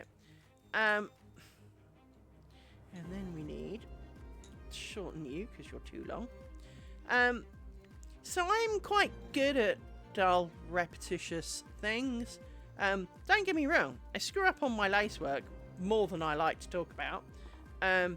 But I have covered that, like everything, we're human, we make mistakes.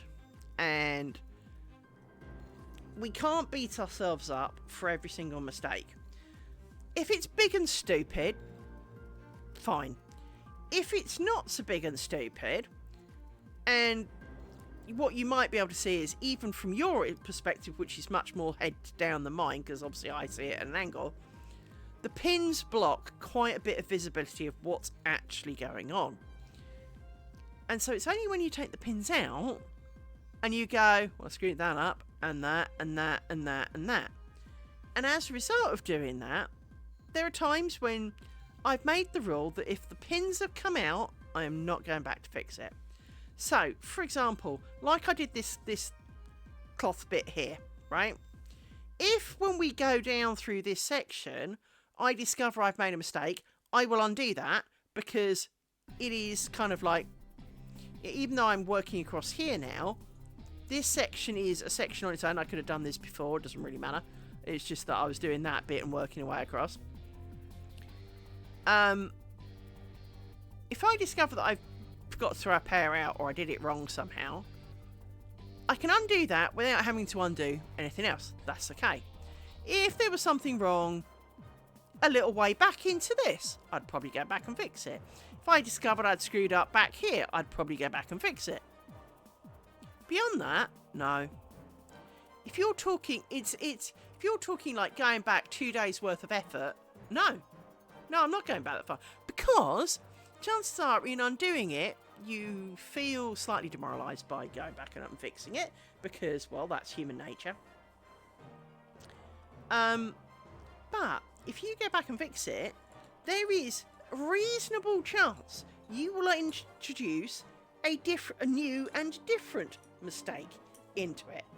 Well, how many times are you going to go back and fix it, right? 1, 2, 3, 4. There are times when you have to go, bollocks, not doing it. For your sanity, for the will of getting somewhere. So, most crafters are an element of perfectionists. We do not want there to be mistakes in it. It hurts our very soul, and even the tiniest mistake looks a bit funky there. There's a bit of a straight line going on. Hurts our soul because it's wrong. And now forever we will look at it and go, well, that looks wrong. And sometimes it's really wrong. Sometimes it's not so wrong. So, for example, she says, looking. Right, I've spotted one. Let me demonstrate. Let me demonstrate a bit. Let me get a pointy, pokey stick. If you look here, this is a V shape, but it should be a straight line. Somehow, there only seems to be 3 threads when there should be 4 here. Not quite sure what's going on. But these threads should be a little bit more together. And they're not. These are a little bit straight, which is a bit weird. Now, she says, quickly looking for other faux pas of obviousness. There's possibly something a bit weird here, a slightly loose thread.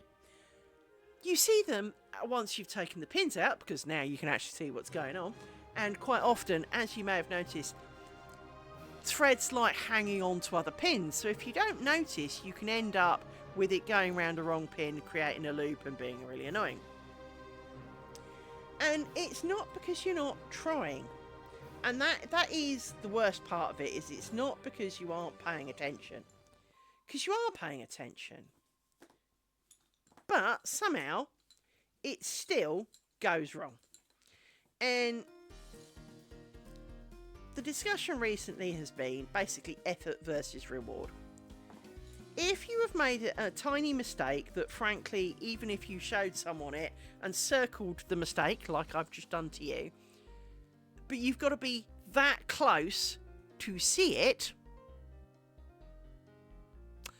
is it really worth it? If you're going back hours of work just to fix something where you should have crossed a thread and you didn't, is it worth it? And chances are the answer is no. And this is where I have found myself. Thank you. I find that the best way for me to justify it is, how visible is it? And, you know, given that basically once it's done, I'm going to be the only person who ever sees it, right? Now, as the creator, I'm going to see it and go, mistake, mistake, mistake, mistake, mistake. However, where it is choosing to live, being at the top of my stairs, means that I pass it crawling my sorry butt to bed. It'll be dark. I won't see it. Or first thing in the morning, when I'm really not entirely with it yet. So I will pass it and kind of probably not even notice. So there is no point putting myself in a psych ward from effort and redoing and redoing and redoing.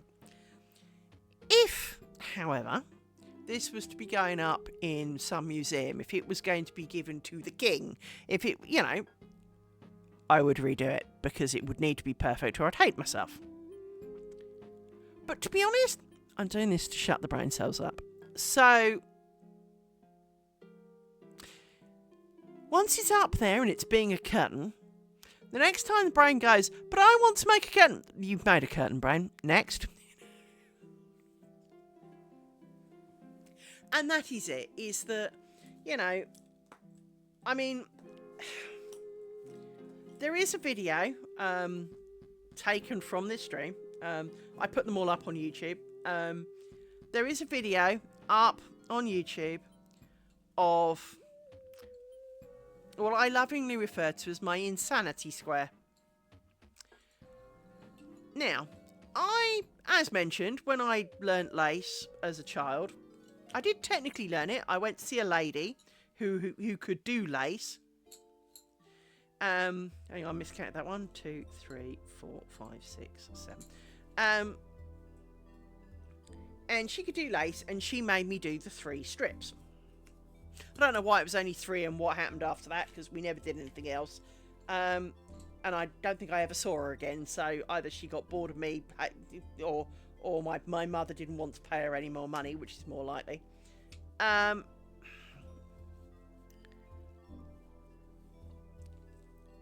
I struggle with completing my squares and making them look tidy. Now, some of the squares look better than some of the other squares, not going to deny. And a lady said to me, because it takes me quite a while, because you have to pull out the pin, poke a stick through it, the original and traditional way to do it is that, let's say you were going to pair off these bobbins, you get the pin out, you poke, I've got a fancy stick, here you go, fancy stick with a bit of thread on the end, you can just see the bit of thread there, look. And what you do is you poke this through the pinhole, this then makes a bit of a loop. You then take one of the bobbins and put it through the loop and pull it back through the pinhole, which then means that this has now made a loop. You then pass this one through the loop, so effectively you've tied a knot round the pinhole. You then tie another knot and call it quits. This does not always go to plan, because when you're poking this through a pinhole, 9 times out of 10, it doesn't go through the threads, and the threads are going, I want to be friends, and don't let you. Or you poke it straight through the piece of card, and then you can't get it back up, or it comes up through all the wrong bits, and it's complicated. So it took me a long time. It does take me quite a while. So this lady suggested that because I was unhappy with how my square finished, to try this method. So I made a square literally the same size as this, right? And it had all of these portions in it. So it had a bit of rose ground, a bit of cloth, and it was basically this kind of to here, as a square. But obviously, there was like tiny bit of a thing, a bit of cloth stitch, and then a couple of bits of rose ground, so it made a square. I've got it in a pot somewhere. I can go and get it. Now, I will say that the end result, let's focus on the end result, was indeed a better finish. I do like it. Now, as you may have noticed, this triangle goes from here to here. Bearing in mind the triangle that I was doing was this much on my insanity square. If I tell you that 1.5 inches, if that, took 4.5 hours. I got to the point where I was uncontrollably, hysterically laughing because I did not know what to do with myself. I have done this before. Hysterical laughter was when I slipped in dog wee and broke my knee and was wedged in a door frame and thought I was going to die there. I lost my marbles, and hence it's called my insanity square. Because if this much of it takes 4.5 hours, no, the word no is once again prevalent. Now, as I said, if I was going to make it for the king, or fine, because it's going to be, it's got to be as perfect can be. It's going to be me. Now, what I have done, hang on.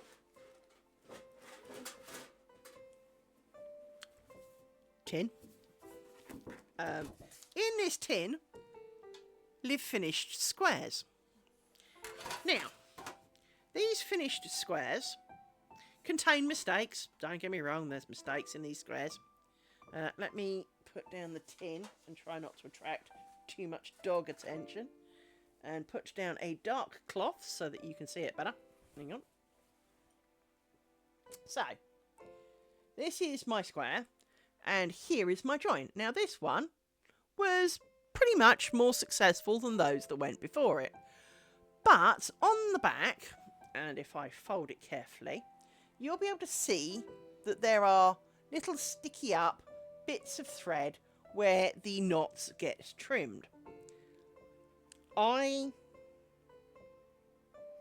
choose to glue them. I choose to glue them because, as I'm sure you will understand, if it takes me about a month to make one of these blessed squares,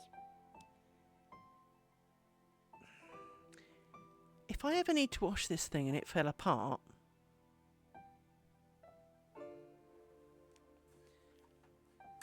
I'm not sure my sanity would take that. So we are choosing to glue it because, first of all, bite me. Second of all, bite me again. Because I just couldn't bear the idea. Now, I thought I was being a bit original by gluing it. Until very recently, I bought some patterns off eBay from a lady who died. Well, not from her, but from someone on behalf of a lady who died. And in some of the patterns were some of the things that she's made, and she's made some very beautiful things, and hats off to her. Hats off to her. She'd made some beautiful things. And I found she'd made a square. Do you know what she'd done? She'd glued the ends too. I love this woman. I've never met her, and obviously clearly never will until I make it to heaven, should I be good enough. But she glued them too. So clearly I am not alone in the paranoia of if I spent this much frigging time on it, it is gonna stay knotted. Because my dear friend Naughty Celt, who may or may still not be around, is a knot king. But Naughty Celt will tell you that I have real issues with knots, and some of them are just stupid. And Naughty Celt has been very patient with me and understanding in my adversity with knots, because some of the knots that people suggest to use, or that say traditionally used, are not exactly a good plan. Some of them really do suck, especially the way they teach them to be done. So I'm just checking which ones I'm checking out here. Well, exactly, right? And so, having found that this beautiful, wonderful, lovely lady had also glued the ends of her square, even though, to be honest, her ends of square look a hell of a lot better than mine do. I feel vindicated. My paranoia and my desire for longevity feel vindicated. And so, Originally, I was using super glue because, well, super glue is good. But now I have a particular fabric glue, which is wholly more appropriate, which is this stuff, which was kind of like the stuff my mother had when I was a kid, which is why I sorted out, in that basically it turns into a rubbery gum. So it's clear. It doesn't stain the work at all, but it is waterproof, so it will withstand going through the wash, but that it doesn't go hard and crunchy like super glue does, and super glue is slightly cloudy. So I feel, and it comes with the tiniest nozzle. Yeah, it's supple's not quite the word, but it is malleable. But look at the tiny end on this thing. I mean, you can barely see it. It's this tiny, tiny end. So you can do kind of like pin-size accuracy with it. It takes a bit longer to set than super glue, to be fair. But it means that when you pick it up, it's not like picking up a PCB and you stab yourself in the finger with it. It feels almost soft, but it's gummed together, and so I am very pleased with it. I'm when I saw this tube, while the tube my mother had was white with kind of pink and pinky flowers and green leaves outlined but not filled in, if you know what I mean. No idea. That was 40 years ago, darling. I don't remember. But this does seem to be basically the same shit in the modern day. This is fantabulous and cheap, which is always meant. It says some of the wording on this is a hoot. However, let me read you the words from here, as I recall. Great for all fabrics: cotton, flannel, denim, leather, dull polyester, as one word, cloth, and nigh-lawn repair. That's all. The lawn repair is one word, and other materials. Whoever proofreaded this in English was not English. There is no other language on the packet, so I can't tell. It doesn't say made in particularly, but some of the words. So, for example, bear in mind this is a cloth glue, right? Not a wood glue. So, application method. Pre-use. Clean and sand the D gum. D part of the cloth. I need that one run by me again.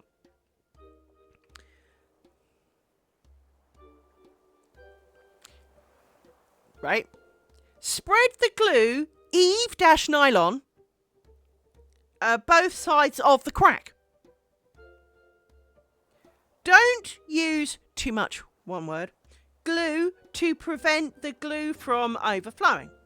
After applying glue, align the position and paste it immediately, no dashes, more than 20 seconds. Can be fixed with rubber bands or clips. It meant rubber bands but bands is one word, for more than 24 hours. If it is a cold, one word, winter, the curing time will be longer. Please be patient. After using fabric glue, please be sure to wait, one word, 24 hours or more for the glue to fully cure, one word, before using. The longer the curing time, one word, the stronger the adhesive repair F-act. Please wait patiently. As I say, I don't know what the original language was, but they really could use an English explainer to correct. I mean, we know roughly what they meant, although I'm still not entirely sure what clean and sand the D-gum mead department of the cloth is about. Because you don't sand cloth, you only sand wood, really. So I'm not quite sure what that's about.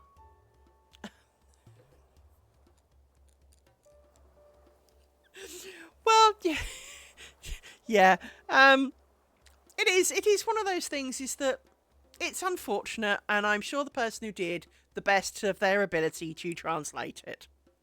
However, I would also like to point out that if I tried to speak whatever language they spoke, because I really don't speak other languages, I would probably make far bigger a hash of doing that than their English translation. However, I am not selling it as a commercial product. So, but the whole thing's like that. The whole tube reads. So, the product characteristics. This product has strong adhesive force, high water resistance, one word, and aging resist ants, melt. No, I don't know why it says melt, but it says melt. Not yellow, soft and other one word. Characteristics. Fabric glue provides a superior bond on a stubborn, porous, and non-porous substrates. Great for all fabrics: cotton, flannel, denim, leather, dull polyester, one word, cloth, and nylon repair, and other materials. I mean, but as long as it works, I don't care, really. But it is... I do wish I knew what the original language was.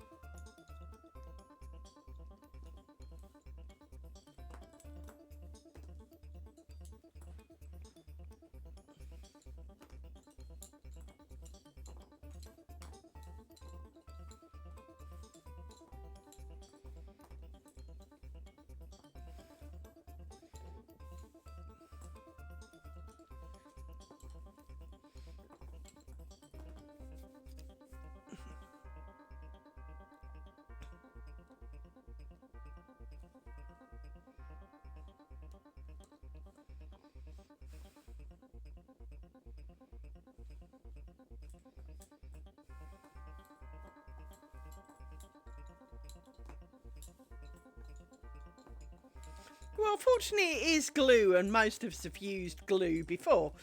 But at the same time, if I'm supposed to be sanding my cloth, I've never needed to do that. I'd be curious how that's supposed to work.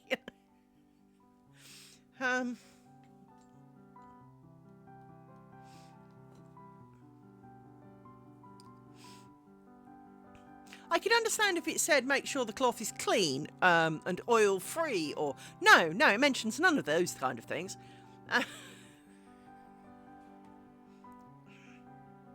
But I will say it does do a much softer and kinder on the sore fingers, because pulling pins makes your fingers sore. It does make a much kinder backing, so I'm pleased about that. And I have washed it to check that it does work, so, because, not wishing to be the non-trusting person, but if I'm putting my life in your hands, I kind of want it to work. So I did test it.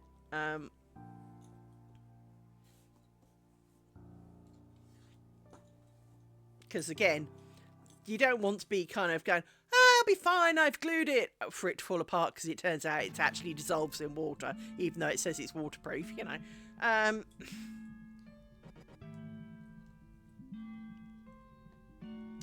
And you've asked Lizzie Arts and Crafts. If you look on my about here on Twitch, I have a link to it. You can go and find my insanity square and watch me lose it. I actually advise don't. It was quite horrific. Hang on, let me go to Twitch and grab my link for you.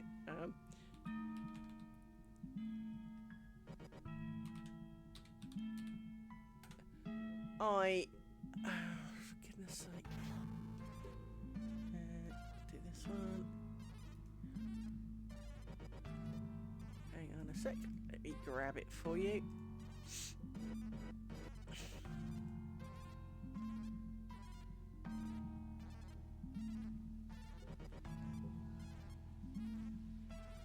Goodness gracious, how many times have I got to click the word channel?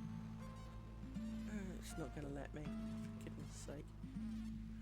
Fine, I'll find it. No, I want... Hang on, let me do it on my phone. You'll let me do it on my phone.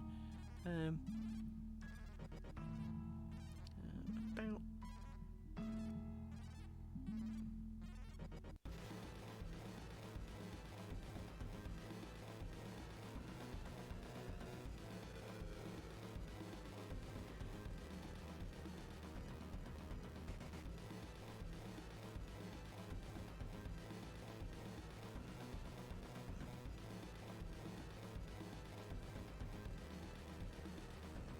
Stop closing the chat channel, just...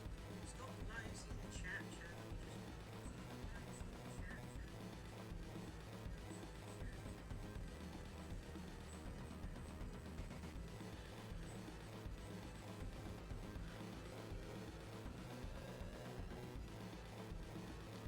How can you be loading the chat channel? It's not that interesting. Come on.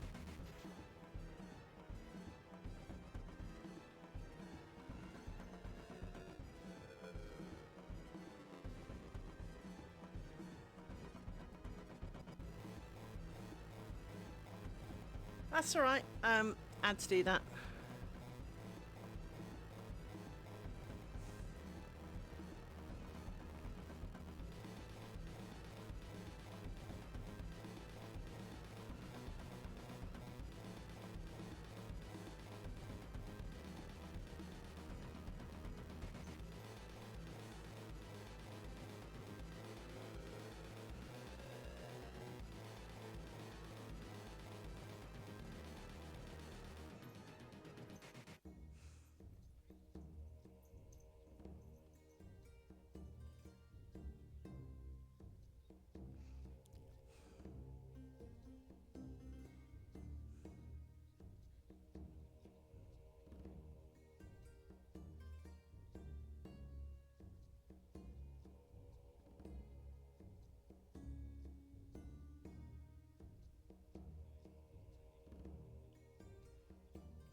How can it be so frustrating? If I go to my channel, well, initially it will bring up the chat thing, but it brings up the moderator board. So I then have to click channel again, and it will bring up the actual stream. But what it won't do is show me the things that I want, which is down here at the bottom, which should be about here at the bottom.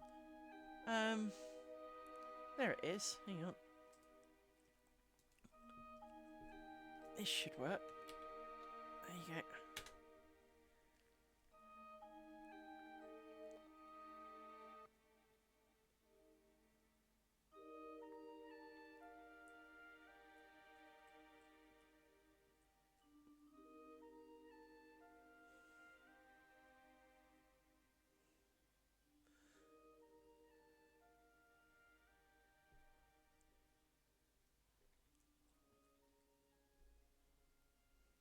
Let me build that command actually before I forget, because that's definitely a thing worth doing.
Oh, let's see what happens.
That's okay.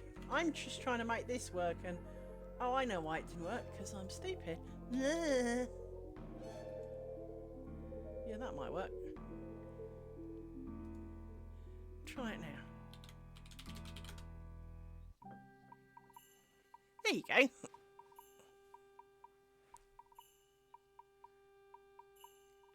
There you go.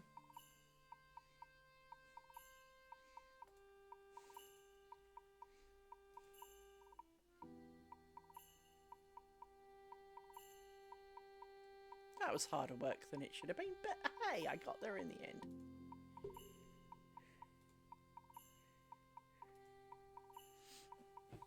There you go. Right. Let's get back to doing some lazy things.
So ever hopeful, depending on where you are in the world. I'm British, so this is it's 1:15 a.m. for me right now. But I do try and do a late night one on Saturday to catch people who are not able to achieve my weekday ones. So Monday to Thursday, I tend to stream at about somewhere between 5 p.m. and about 8 p.m. UK time. On a Friday afternoon, I stream at 2 o'clock p.m. on a UK time. And then obviously, kind of like, so that's a really early stream, because obviously most people are still at work even in the UK then. And kind of to counterbalance that, I then do a late night one tonight, unless the world grabs me and I'm unavailable. And then tomorrow will be a late afternoon one, more kind of like the Monday to Thursday ones. But it can vary because, well, it's Sunday. But it won't generally be late because I'll have work in the morning. So I try and move around a bit, but I try and make it so that I've covered a lot of time so that hopefully people can make it if they want to. I don't commit to anything other than the Friday afternoon one, just on the off chance. But Friday afternoons is a guaranteed time. But every single one goes up on YouTube. So if you do miss them, there's always YouTube to have a watch. So hopefully I will see you again. Obviously, if you follow or whatever, and you'll get notified when I go live. Should you not get notified when you go live, I've got a Discord server that will tell you that I've gone live, and that's pretty much all it does do. So you can feel free to join that. !Discord will give you that one. I've already done that one. So yeah, hopefully I'll see you again.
Nothing else. Hopefully I can at least see you next Saturday. So I just realised I put my pins in the wrong place. So I was wondering how I got to the end before, but not at the same time. So just moving some pins about. There we go.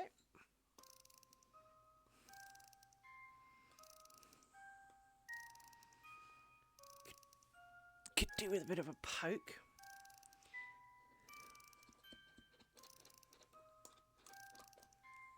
Like that. Yeah. That makes more sense now.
It's nice to see you. I hope to see you again soon. Bye-bye.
The other reason to go back to the other bobbins.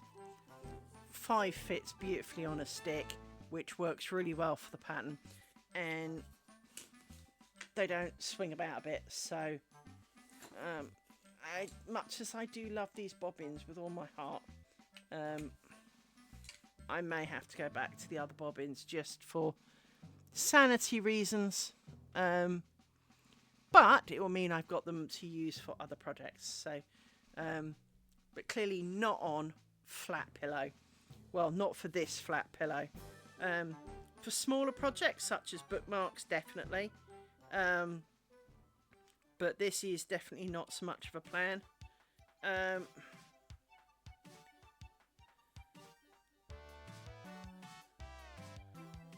I'm going to take a photo. So that's what we always do.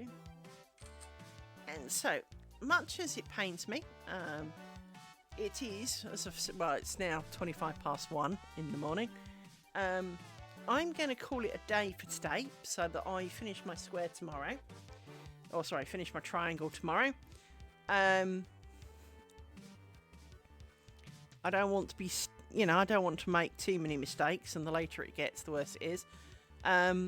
So, as I said, going to call it a day for now.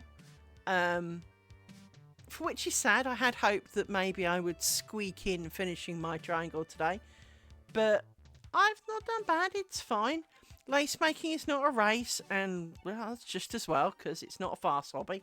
But I will put everything to bed and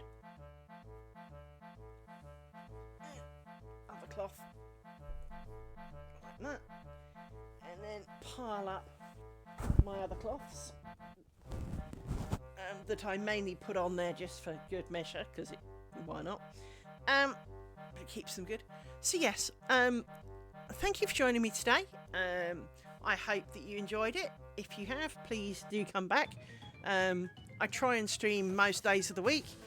Occasionally I fail. Life does sometimes get away with me, especially work nights. But I hope to see you all again soon, and I hope that you had a big load of fun. Yeah. Nobody else is streaming, so I can't send you to go and meet anyone else interesting to watch that I know of. So thank you, and well, as the phrase goes, do come again.